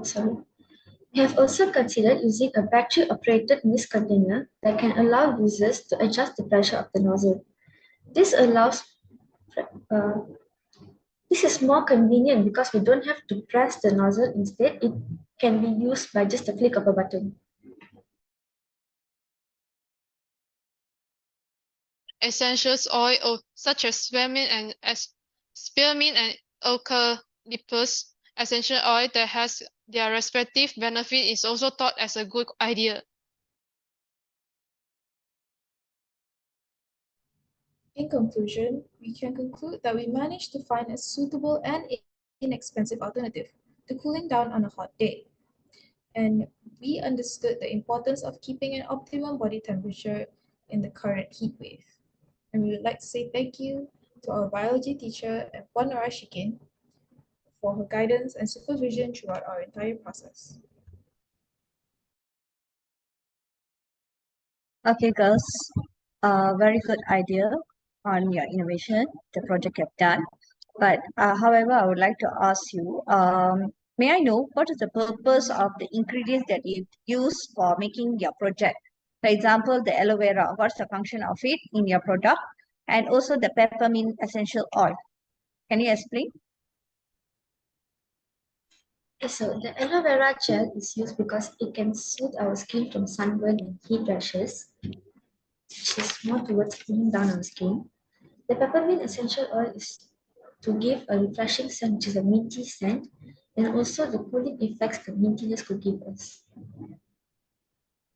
Okay, and then I also Thank want you. to know regarding your comparison study. Have you done any comparison study using a spray and other substances regarding the cooling effect?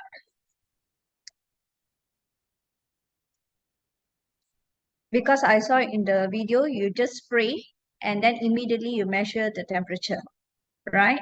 So have you done any comparison studies? Maybe you spray a water, then you see the effect of reducing of the temperature, and then you can do a comparison study to your product. Yes, ma'am. We have used distilled water in our experiment. Thank you very much for your presentation. Unfortunately, your time is up. You may leave this session as we would like to proceed with the next team. Thank you. Thank you.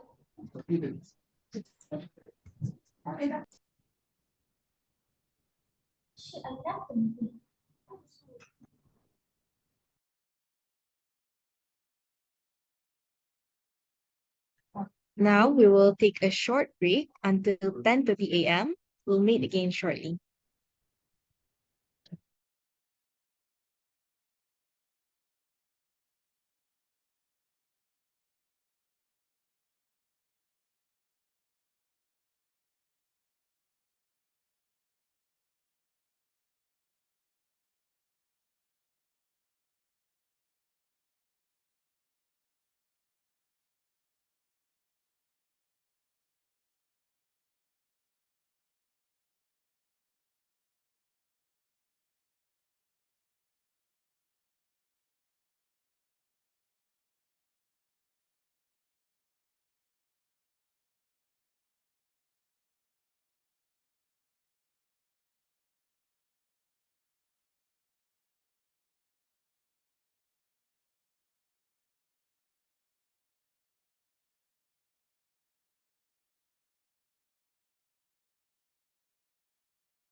tidak dapat hadir pada hari ini. Okey, jadi dia akan dimulakan dengan SMK Perempuan Seri Aman pada pukul 10.50. Walau bagaimanapun, SMK Perempuan Seri Aman perlu bersedia di waiting room pada pukul 10.40. Okey, itu saja daripada saya.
Okay, Mohamad, please enter.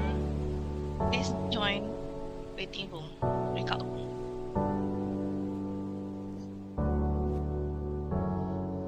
Macam mana nak tengok slide ni?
We will begin at 10:15.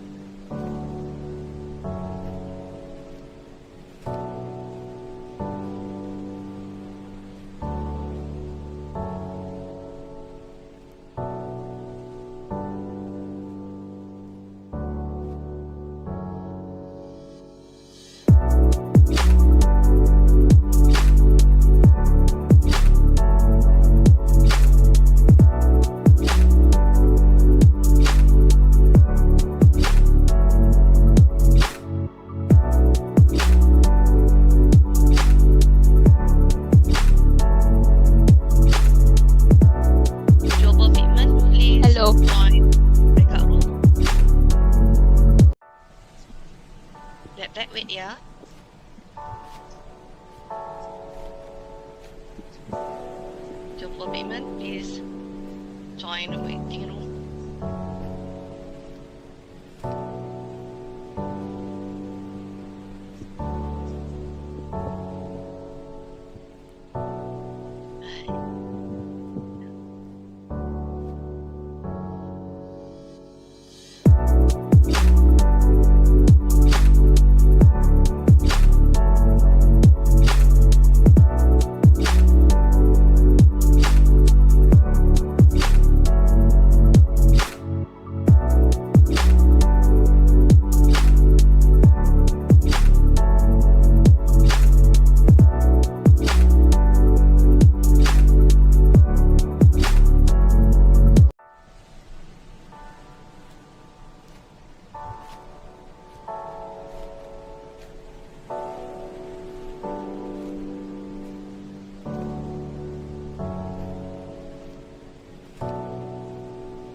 Kumpulan mana ya, Nuraini Langkat?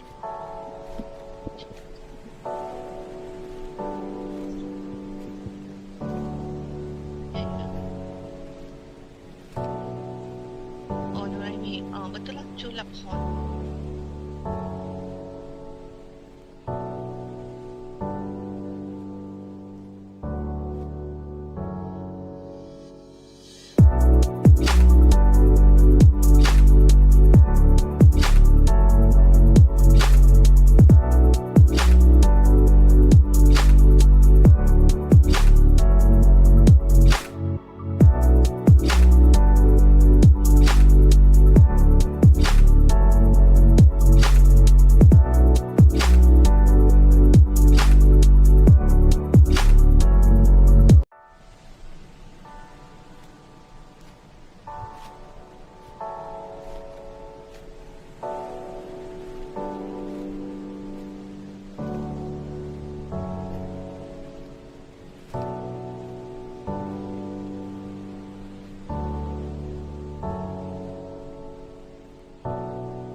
Raffi. Sebentar ulang.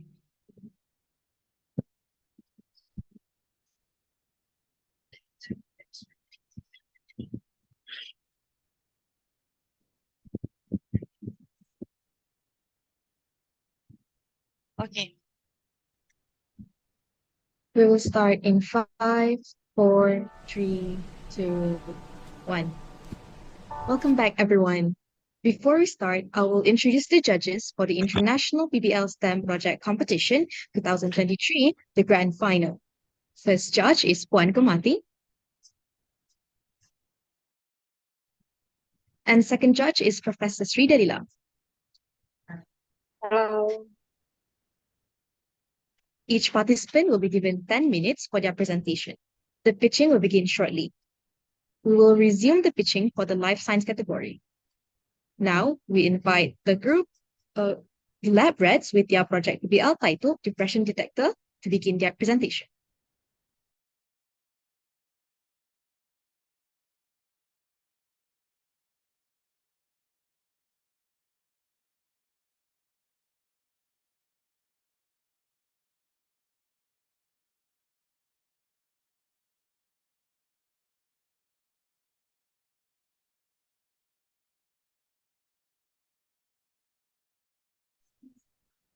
A very good morning to the honorable judges, timekeepers, and fellow participants. We are from SNK Pastry Ahmad. Today, we are here to present the prototype of our depression detector. Before we start, I would like to introduce our group members, Chitraleka, Harshni, Ganesha, Tulsi, and myself, Sonia. In this presentation, we'll provide a brief introduction, objectives, methodology, results and discussion, conclusion, and lastly, references. Introduction. Depression is frequently considered a mood disease that significantly affects cognitive performance, making it challenging to think effectively and make judgments. Globally, it is estimated that 5% of adults suffer from this disorder. The effects of depression can be long-lasting or recurrent and can dramatically affect a person's ability to function and live a rewarding life. However, in Malaysia, treatment and support service for depression are often absent or underdeveloped. This is where we came out with the depression detector idea. There are a few objectives that we would like to achieve through this depression detector. First and foremost is that we would like to reduce the depression cases for all age groups and reduce the suicidal cases that is caused by depression. This depression detector will be very helpful to everyone as it will detect the serotonin level in depression detector. This depression detector will also provide valuable information to healthcare providers and individuals about their mental health. Through this, we will build a happier and harmonious country, which also aligns with the third SDG goal, which is healthy life and being.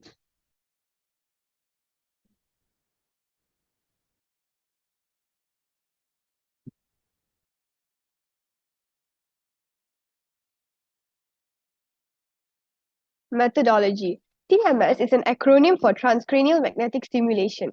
Transcranial magnetic stimulation relies on two fundamental principles of physics, which are electricity and magnetism.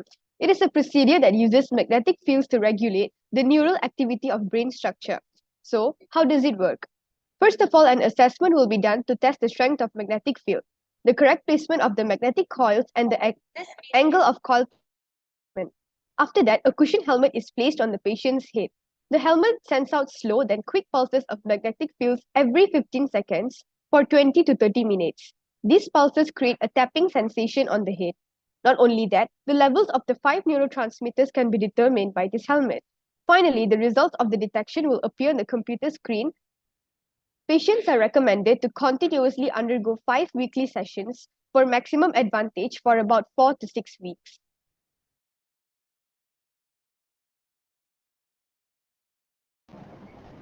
As a result, we conducted extensive online research on how to address this. We used observation and survey as our research method.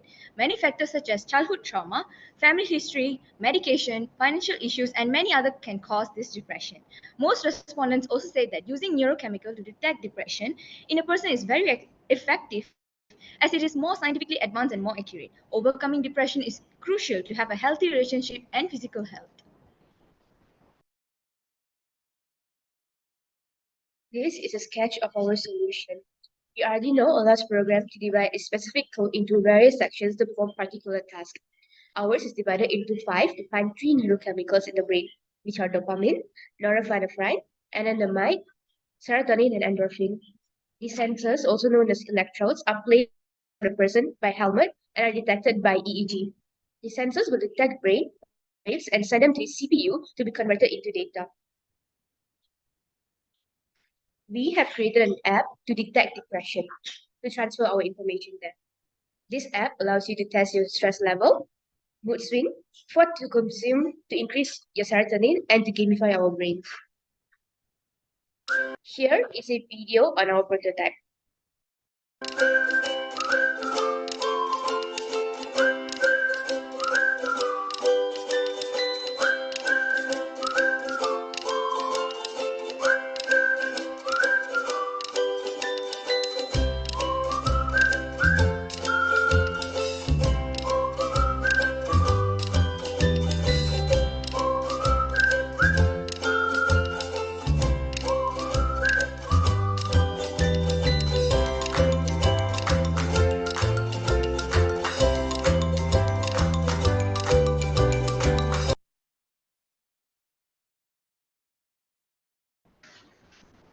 In conclusion, a depression detector that has the potential to be a huge help in the early detection of depression.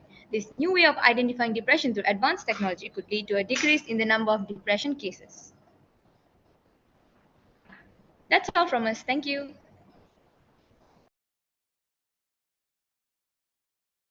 Hi girls, well done. Very impressive project.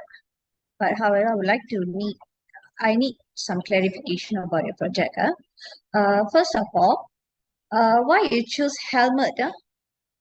Why you choose helmet to sense the depression? We choose that design because it is much more easier to wear and it like covers your whole head, so it's much more easier for you to like detect your brain waves.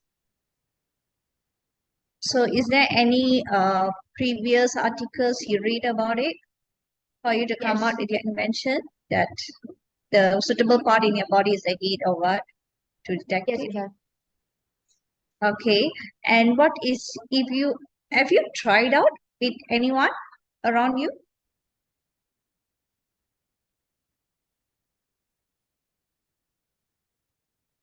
We haven't tried it on anyone because it's only a prototype.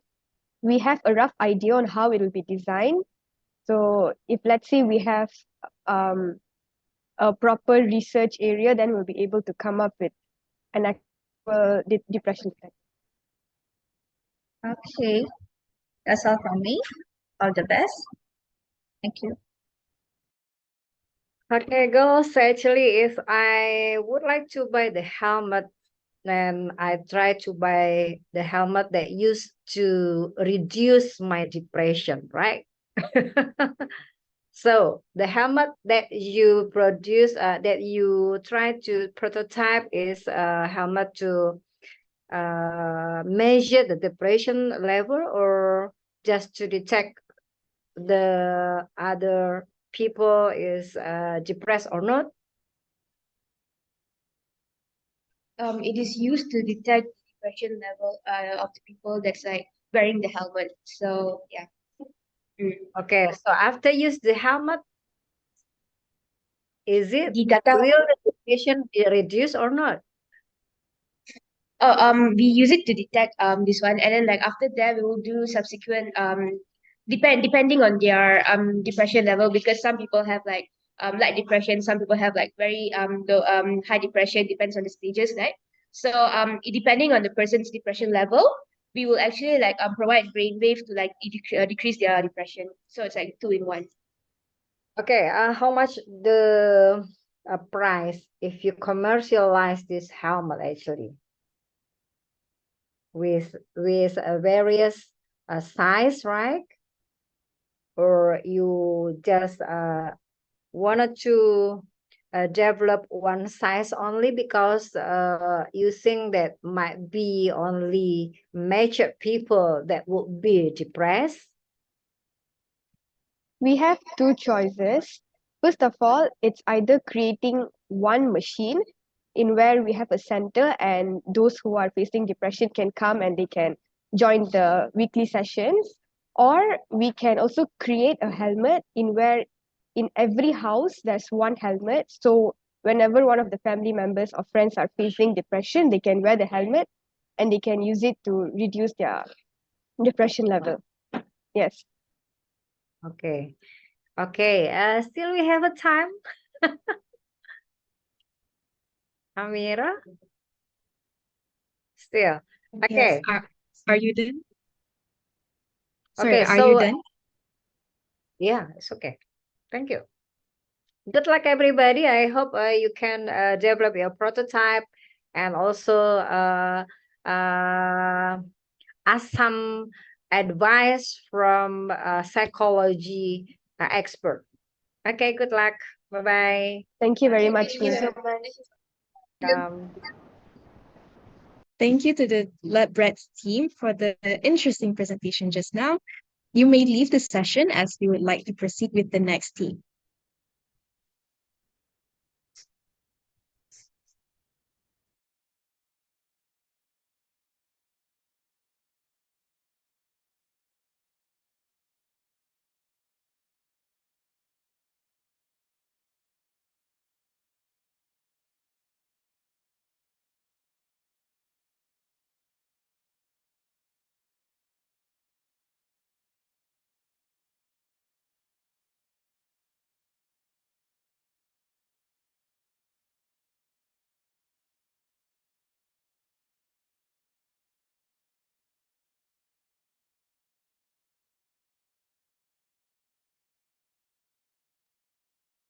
Okay, now we invite the following group, Mohamad, with their project PL titled Brew Mob to begin their presentation.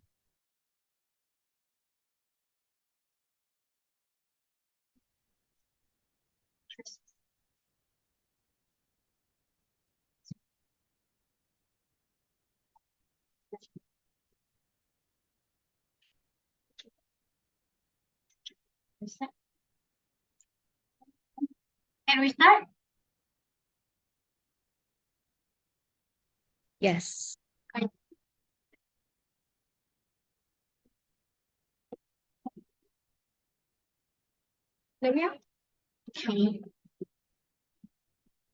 I can start right now. Assalamualaikum and good morning for all judges. Hi, I'm Damia Akila. Hello, my name is Aulia.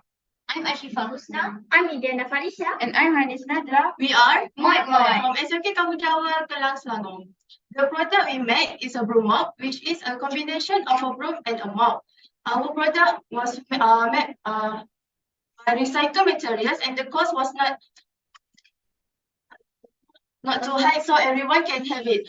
Why this product comes to our mind? Because we saw a school cleaner carrying too many stuff and we felt sympathy and start discussing to lighten their burden. And then we came up with this idea to make this product. These products are easy to store and save space.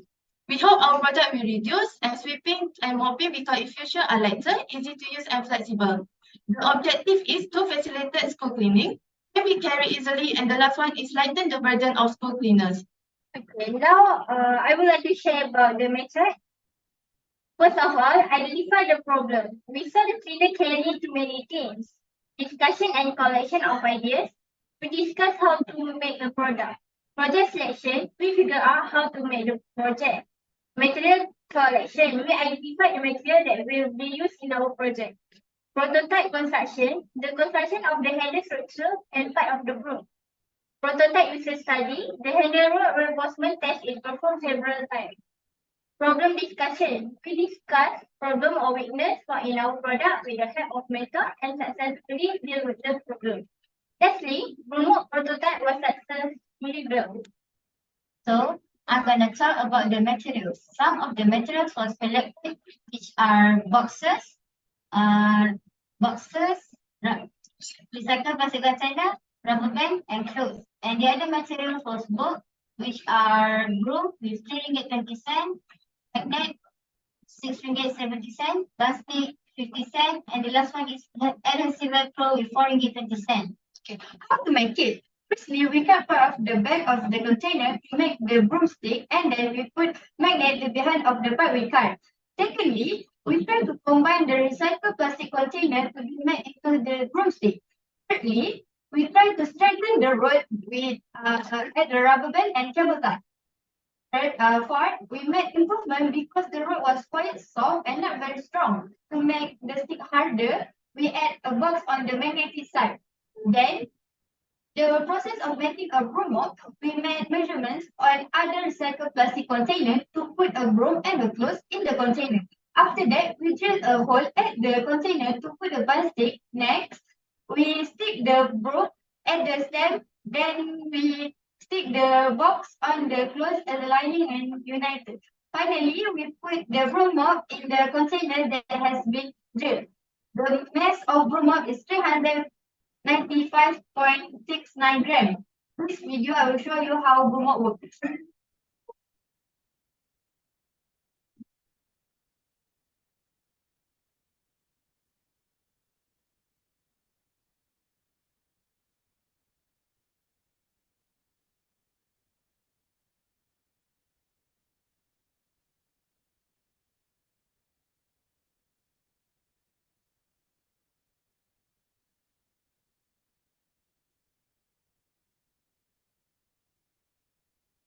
Next, our discussion is during the construction process of the prototype, we have problems to straighten the configuration of the broom part. However, we try our best to make the product light so that it's easy to carry the product up and down the stairs to clean the block. But the product also has a weakness. The weakness found in our product is that the road is not able to last long because it's not able to withstand the weight of the broom and mop below. Actually, we already overcome the weakness by producing the second prototype as shown in the video.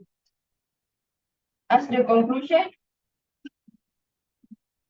the broom was produced in 2 weeks with 2 trials several design changes to ensure the product reached the specification that we want. We hope that there is party or agency that will be willing to accept our idea and help improve our product so that it's more attractive and more effective in the future. We would like to thank our mentor, Mrs. Sitifan Niditya here to the guidance throughout the completion of our project. We would also thank to the school administrators for supporting us to participate in this competition. Finally, we also feel grateful to the organizers of the competition for allowing us to present our ideas to the world. That's all from us. Thank you. Thank you.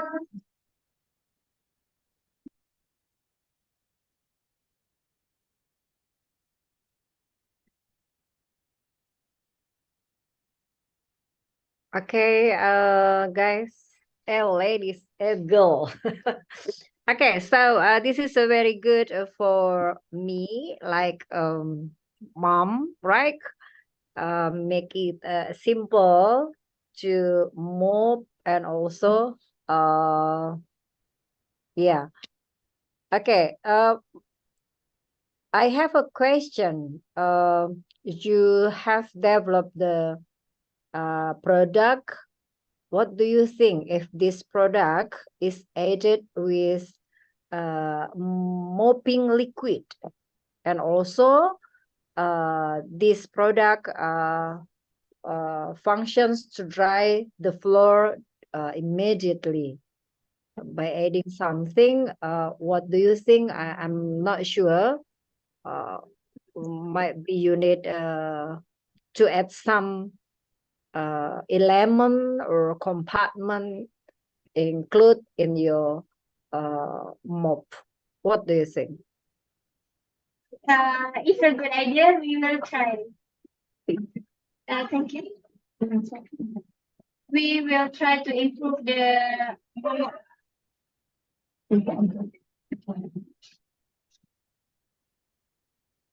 what's your idea actually? Where we should put the liquid, where we should add some additional.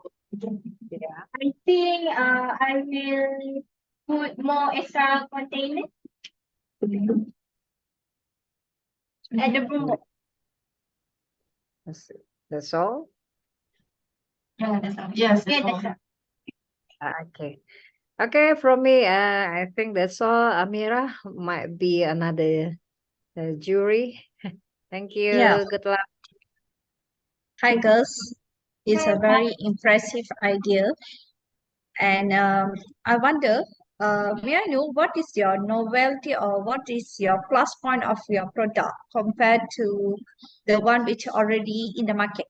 Because in the market already have a broom with mop. Um, we use the recycled materials. That's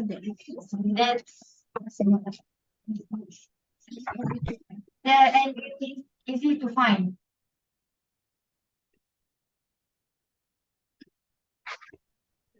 Okay. So that's all from me. Thank you.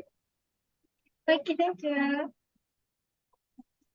Thank you to the Mod team for the interesting presentation just now.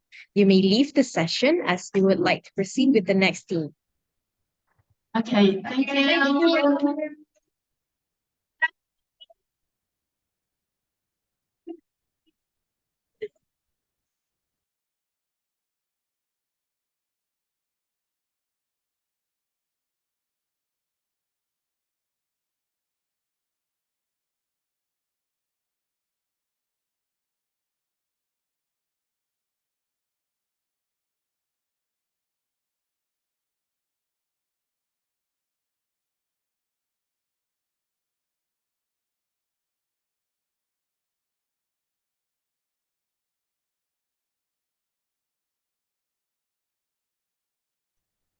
Next, we invite the following group, Job of Pigment, with their project PBL titled Studies on Plant Tissues Dyes from Plant Anthocyanin Extract to Study Plant Cell Division, to begin their presentation.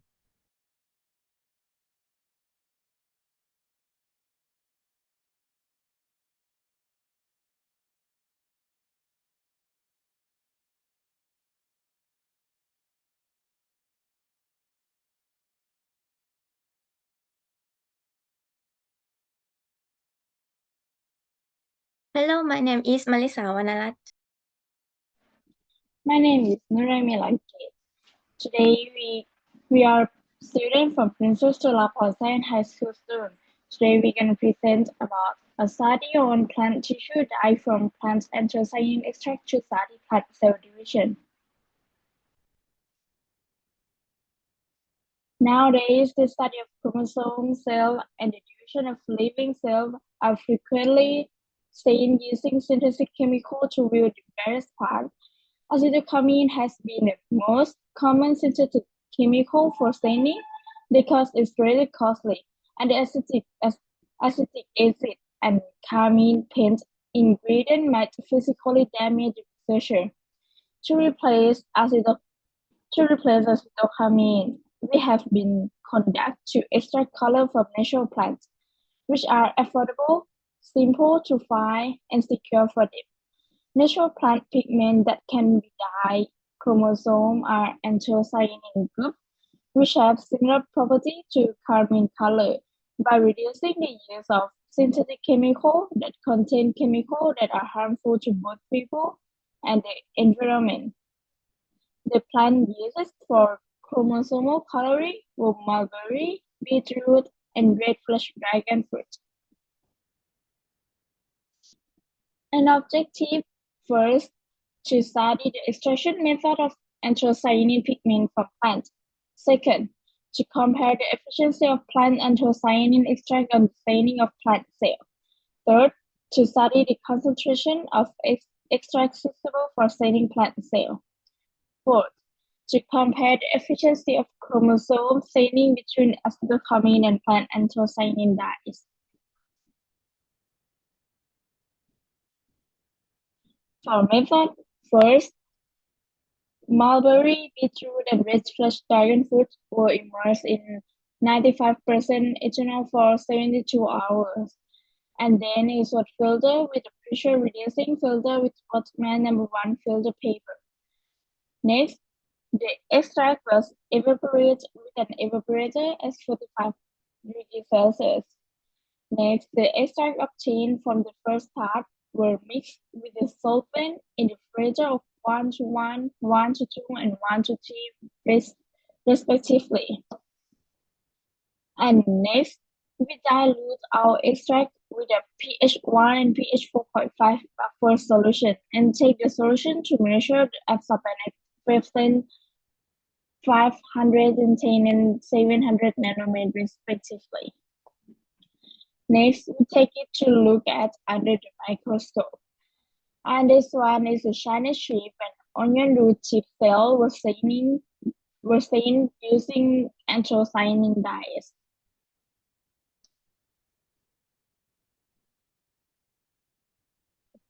Next, results and discussion. This is mulberry cell dye, beetroot cell dye, and red fresh dragon fruit cell dye at a ratio of 1 to 1. Standing of garlic chive cell in microsporidated and standing of onion root tip cell in anaphase. The color of mulberry cell dye at a ratio of 1 to 1 is the darkest and can easily be visible in the nucleus. Mulberry cell dye, beetroot cell dye, and red fresh dragon fruit cell dye at a ratio of 1 to 2. Standing of garlic chive cell in microsporidated and standing of onion root tip cell in metaphase. The color of mulberry cell dye at a ratio of 1 to 2 is the darkest and can easily be visible in the nucleus. Mulberry cell dye, beetroot cell dye, and red fresh dragon fruit cell dye at a ratio of 1 to 3. Standing of garlic chive cell in microsporidated and standing of onion root tip cell in telophase. The color faded, so it hardly sees the nucleus and division of cells. This is comparing between acetone carmine and mulberry cell dye at a ratio of 1 to 1. The study found that the 1 to 1 ratio of mulberry cell dye was more effective in staining the cells than the acetone carmine dye. It can see the nucleus more clearly. Moreover, it is sharper and darker purple than the acetone carmine dye. Figure 1 shows the pH measurement result of plant tissue dye before pH adjustment. The study found that beetroot at a ratio of 1 to 1 had the highest pH of 6.55, and dragon fruit at a ratio of 1 to 2 had the lowest pH of 5.47.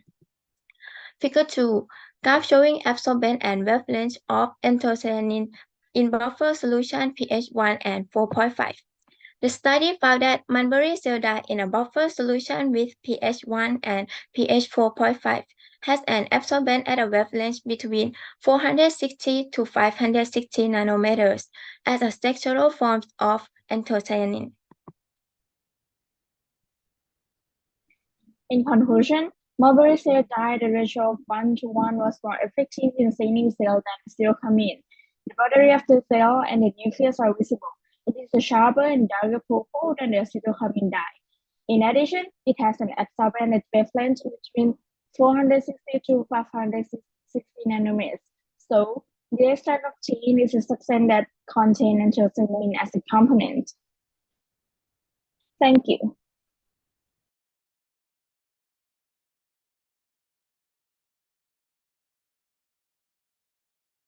Okay, thank you. I will first to get a clarification for this project. However, your project is very good, I think.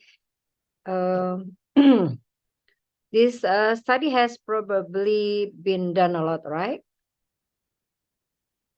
Yes, Is that's it? that.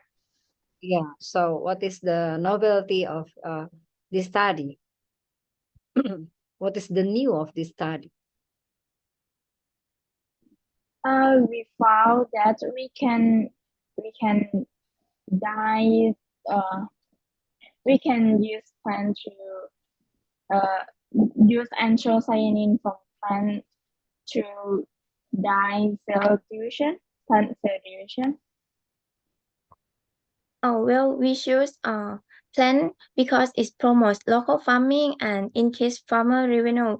Therefore, it saves money on the purchase of expensive synthetic chemicals. How long actually you complete this project? Around 4 months. 4 months. Yes. Or means all the procedures in the lab? Yes. All in the lab. 4 months. Because Okay. in each part, it's used it spent a lot of time. Okay. Okay. So, what is the biggest recommendation actually for this project?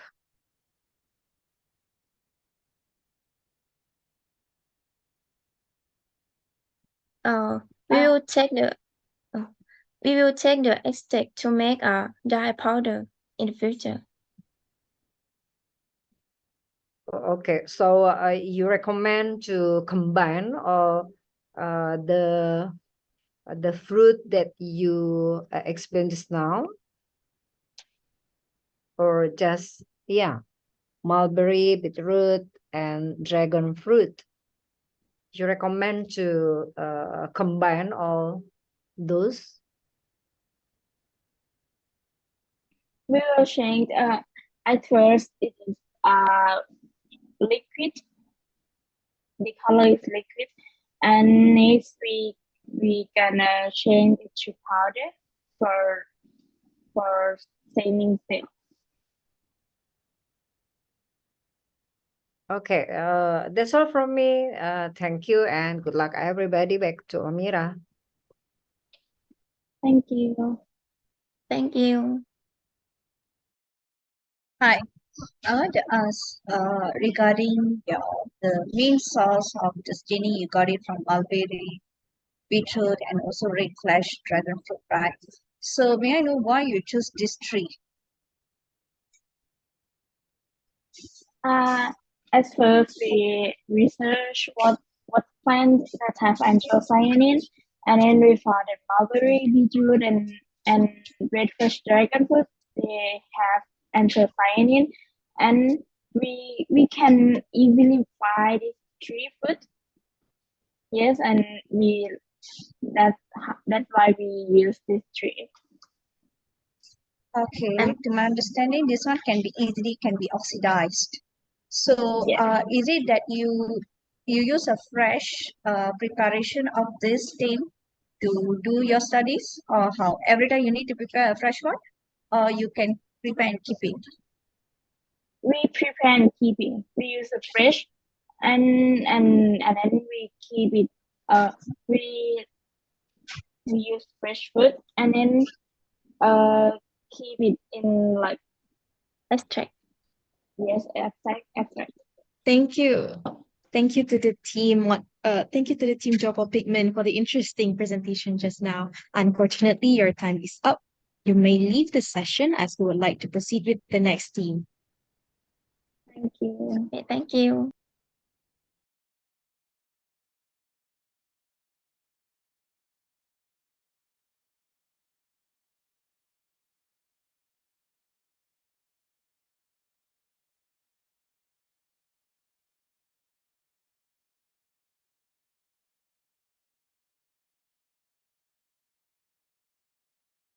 Okay, next we will invite the following group, Dewan Riset Muda SMA and Taruna Nala, with their project PBL titled Footstep Electricity Generator to begin their presentation.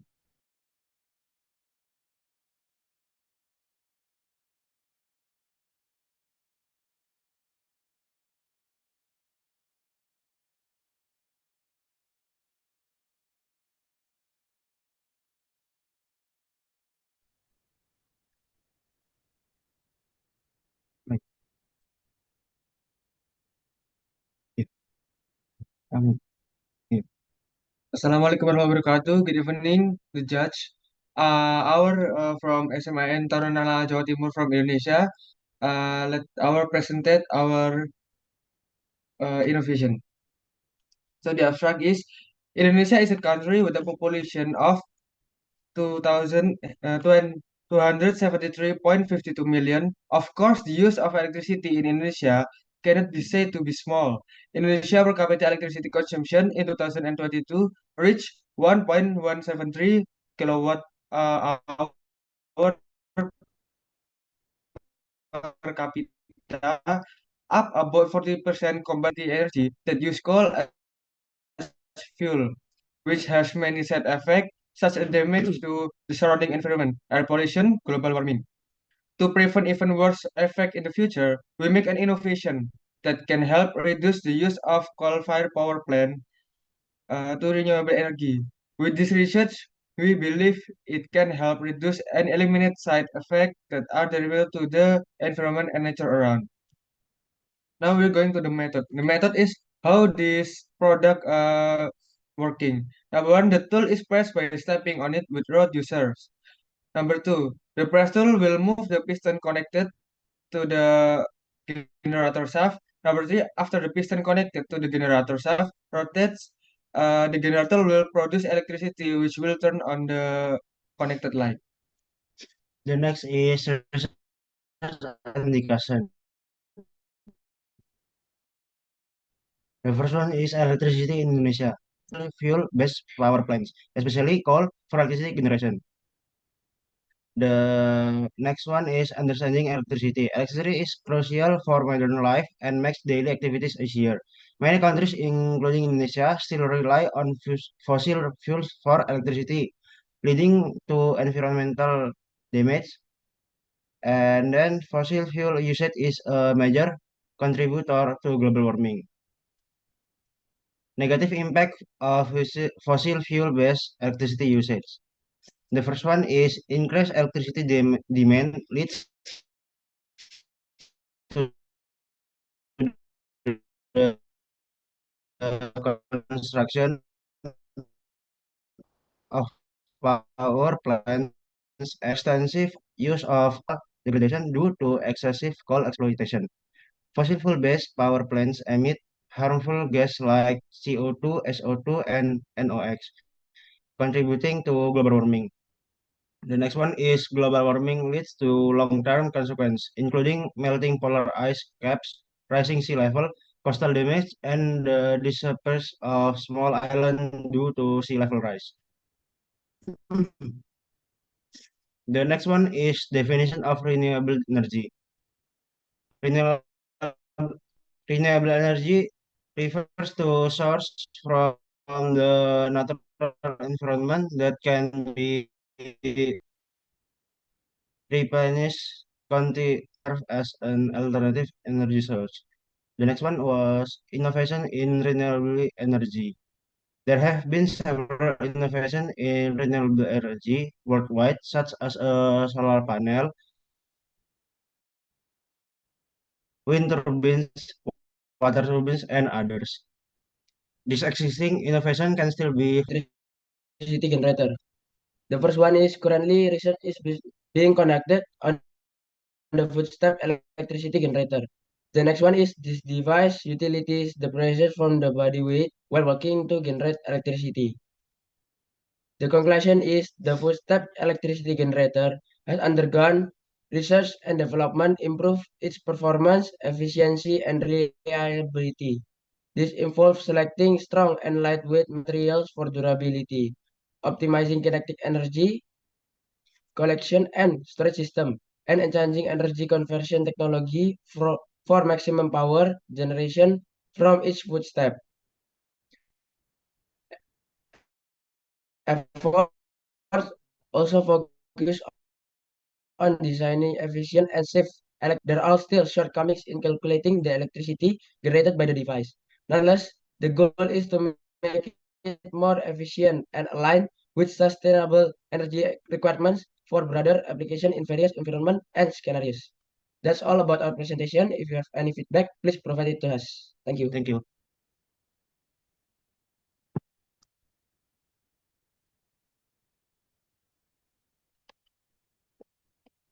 Hello guys. Dewan Riset Muda. Yes.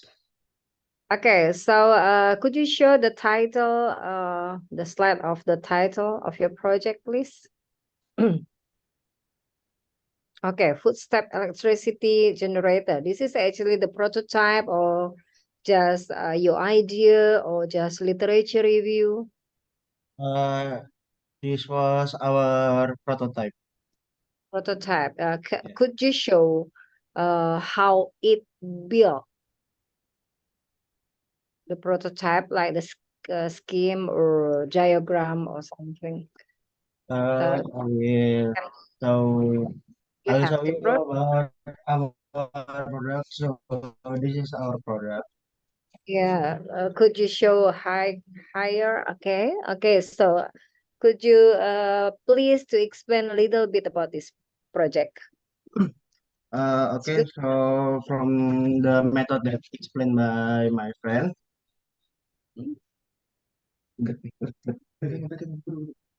so this was the uh, piston that will move the shaft generator Mm-hmm. when the road user was stepping on this plate. It will move the piston and then will turn on the light that was connect from the generator to the light.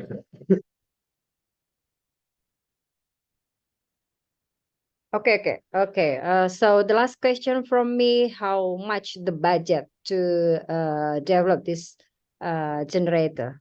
Sorry, this project. Yeah. How much The budget the budget? is around $50. 50 US dollar. 50 US dollar is too expensive, do you think? Is it? Yes, Uh, mhm. In not rupiah? really. Sorry. In rupiah? In rupiah, it's about 3 million. 3 juta. Okay. Yes. Okay, that's all from me. Good luck, everybody. Back to Amira. Thank you. Bye-bye. Thank you.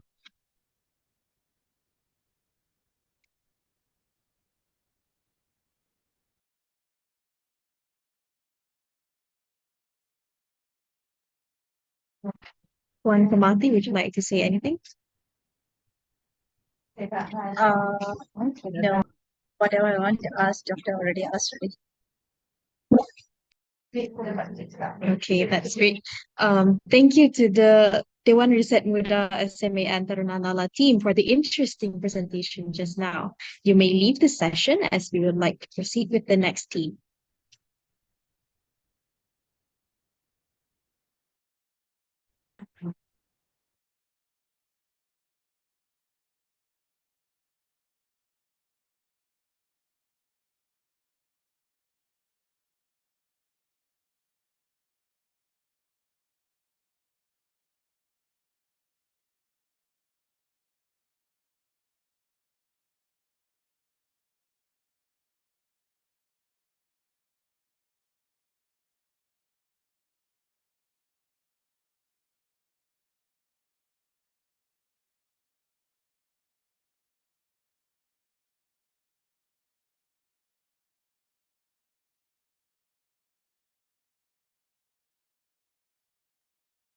Okay, we will invite the final group, Princess Uboratana Rajakania's College Patalung, with their project PBL titled Automatic Plant Watering Machine to begin their presentation.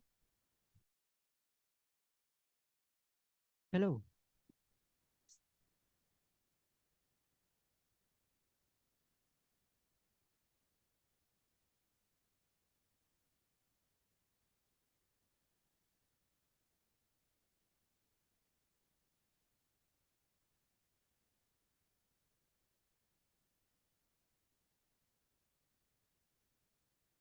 Sorry, can you see the slide? Yes. Okay.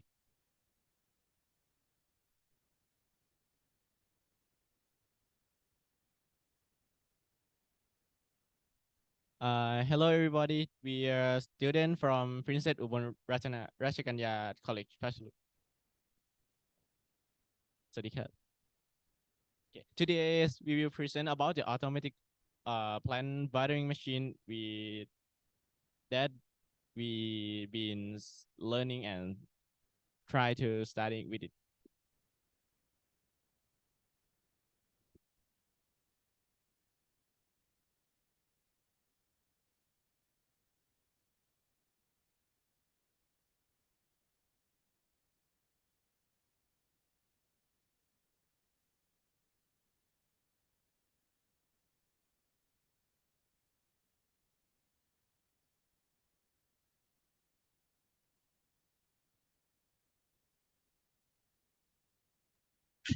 Excuse me, I can't hear you. Sorry.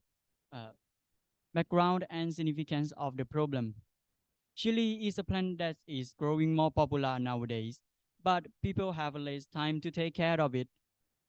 Based on this program, we came up with a solution to the process of caring for chili plants. Watering is a process that we want to create an alternative to automate the process to save time to taking care of plants. This is in line with today's world where Internet of Things or IoT technology plays with increasingly important role in human life. We therefore apply IoT technology to solve the problems in this project. Okay, our objective on this program is to study how to work and apply the circuit through the Arduino.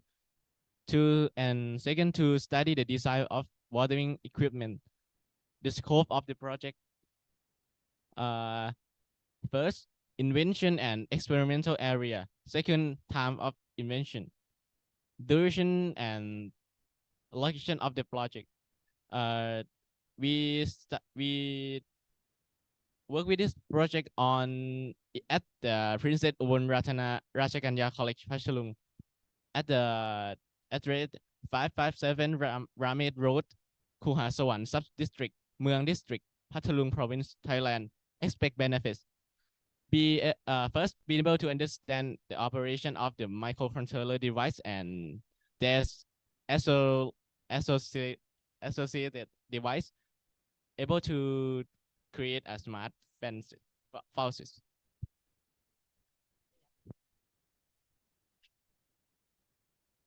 Equipments, Arduino, Uno, R3, SMD. Relay, LCD display module. This has T11 capacitive soils moisture sensors, and the last one is pumped 3 to 5 volts.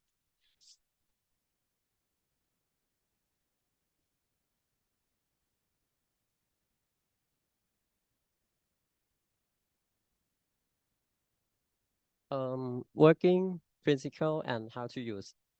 Working principle: when the sensor receives the humidity in the volume is greater than the specified volume, the motor will release the water. Until the specified humidity level is reached, the motor will stop working. How to use: plant the moisture sensor in the source. After that, turn on the machine. When the sensor can detect the humidity as specified, the motor will start.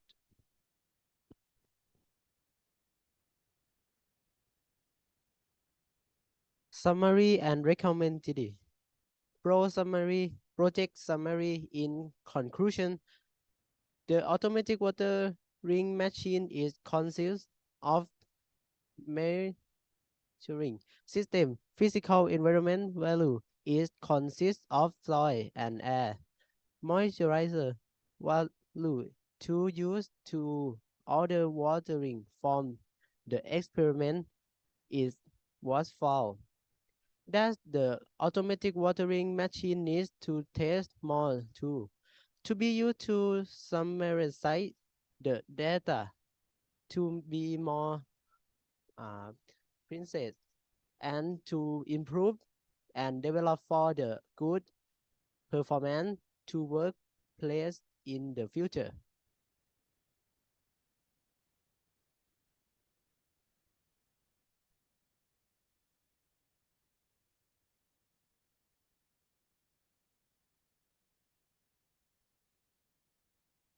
Thank you for listening.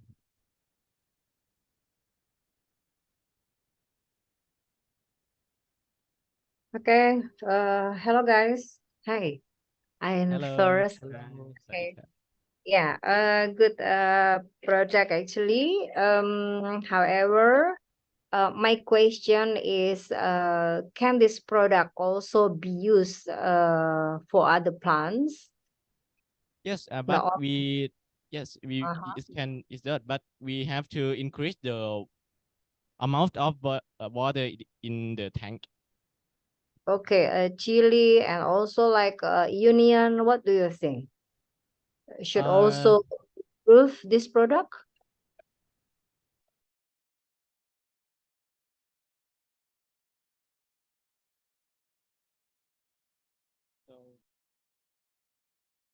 Chili, Union, and others. yeah, it work with the chili and the onion and the some of the plant that use the water amount same as the chili. Okay, so my last question. What are actually disadvantages of this developed product?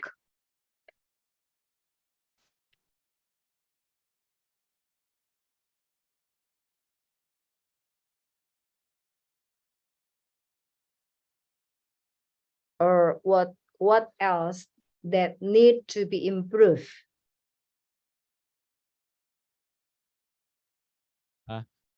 Maybe we have to make the model and the watering system be more precise, and it have more power to pump the water in the plant. So here we have the uh it depend board with the Wi-Fi connector for improve our project, our machine to connect with the Wi-Fi, and maybe we can connect to the computer or a phone to control the watering machine with the application. Okay. Okay. Good luck, everybody. Back to Amira. Thank you. Thank you so much. Bye. Hi, team. I want to ask if you like to commercialize your item project, how much would you sell it?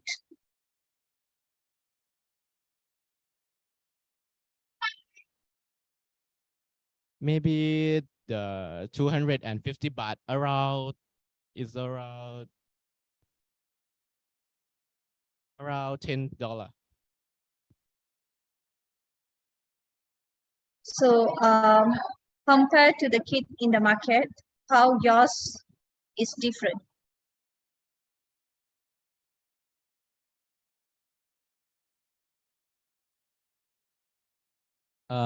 We made it for easier for us to improve it in the future. In here we have the inspire from the previous design, and we try to improve it like the application that I said before, and something like the board the board that we would be more precise and have more power to pump the water out of the tank. Okay, thank you. That's all from me. Back to Amira. All the best, boys. Thank you. Thank you to the Princess Ubaratana Rajakania's College Patalu team for the interesting presentation just now. You may leave the session. Thank you so much. Thank you.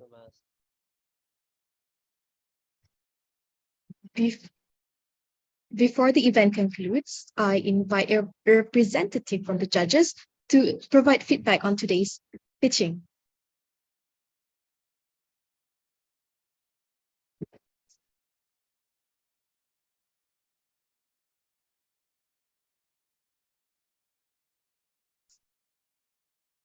Yeah, thank you Thank so much. you.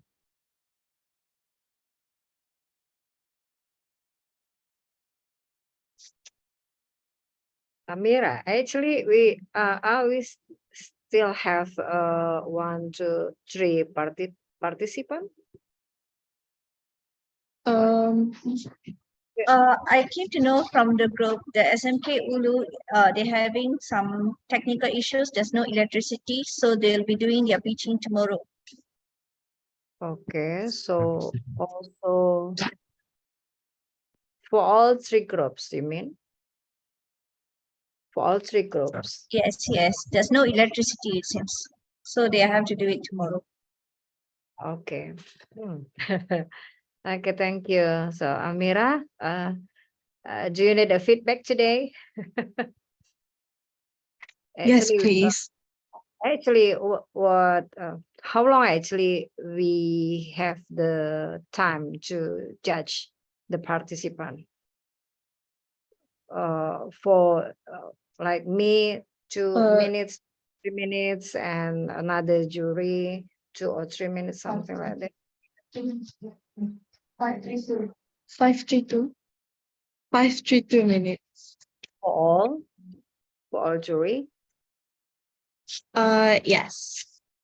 Okay, so I think for the next, right, Puan Komati, you will please us, right?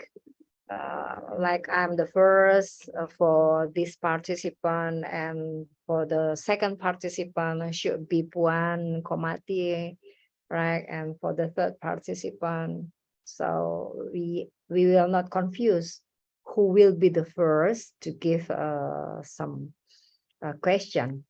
What do you think, Puan?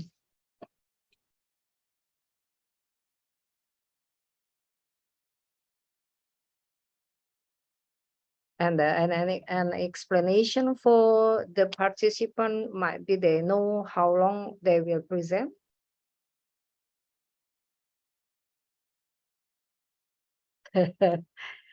Amira.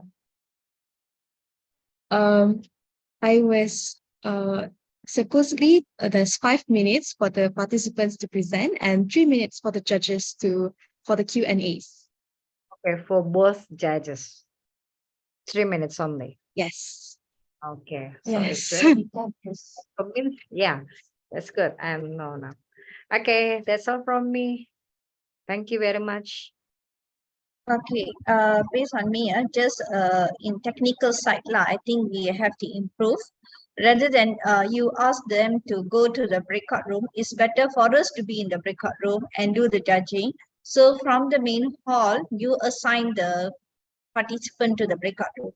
That will be more effective, so that we no need to waste our time of waiting for them to come in and waiting for them to go out. So I think the time wastage can be minimized. And secondly, I think 3 minutes for judges to evaluate a team is not sufficient. If one judges is sufficient, if 2 judges, I think sometimes certain presentation we need further clarification regarding their projects. So I find it there's a constraint in time for evaluation. But other than that, I think everything went on fine. The students did a great job too.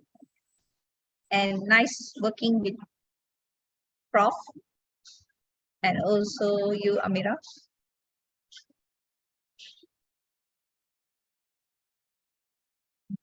Thank you. Thank you, Professor Sri Dalila and Puan Komati for the suggestions. We will try to improve next time. So thank you to the judges for taking the time to judge the International Pbl-Stem Project Competition 2023, the grand final, organized by SMK Aminuddin Baki Kuala Lumpur. Also, our thanks go to the committee members, including teachers and students, for successfully organizing this competition as a platform for future national and international competitions. Wishing everyone success. Thank you. Thank you. Bye. Thank you. See you, Puan. See you, Amira. Bye.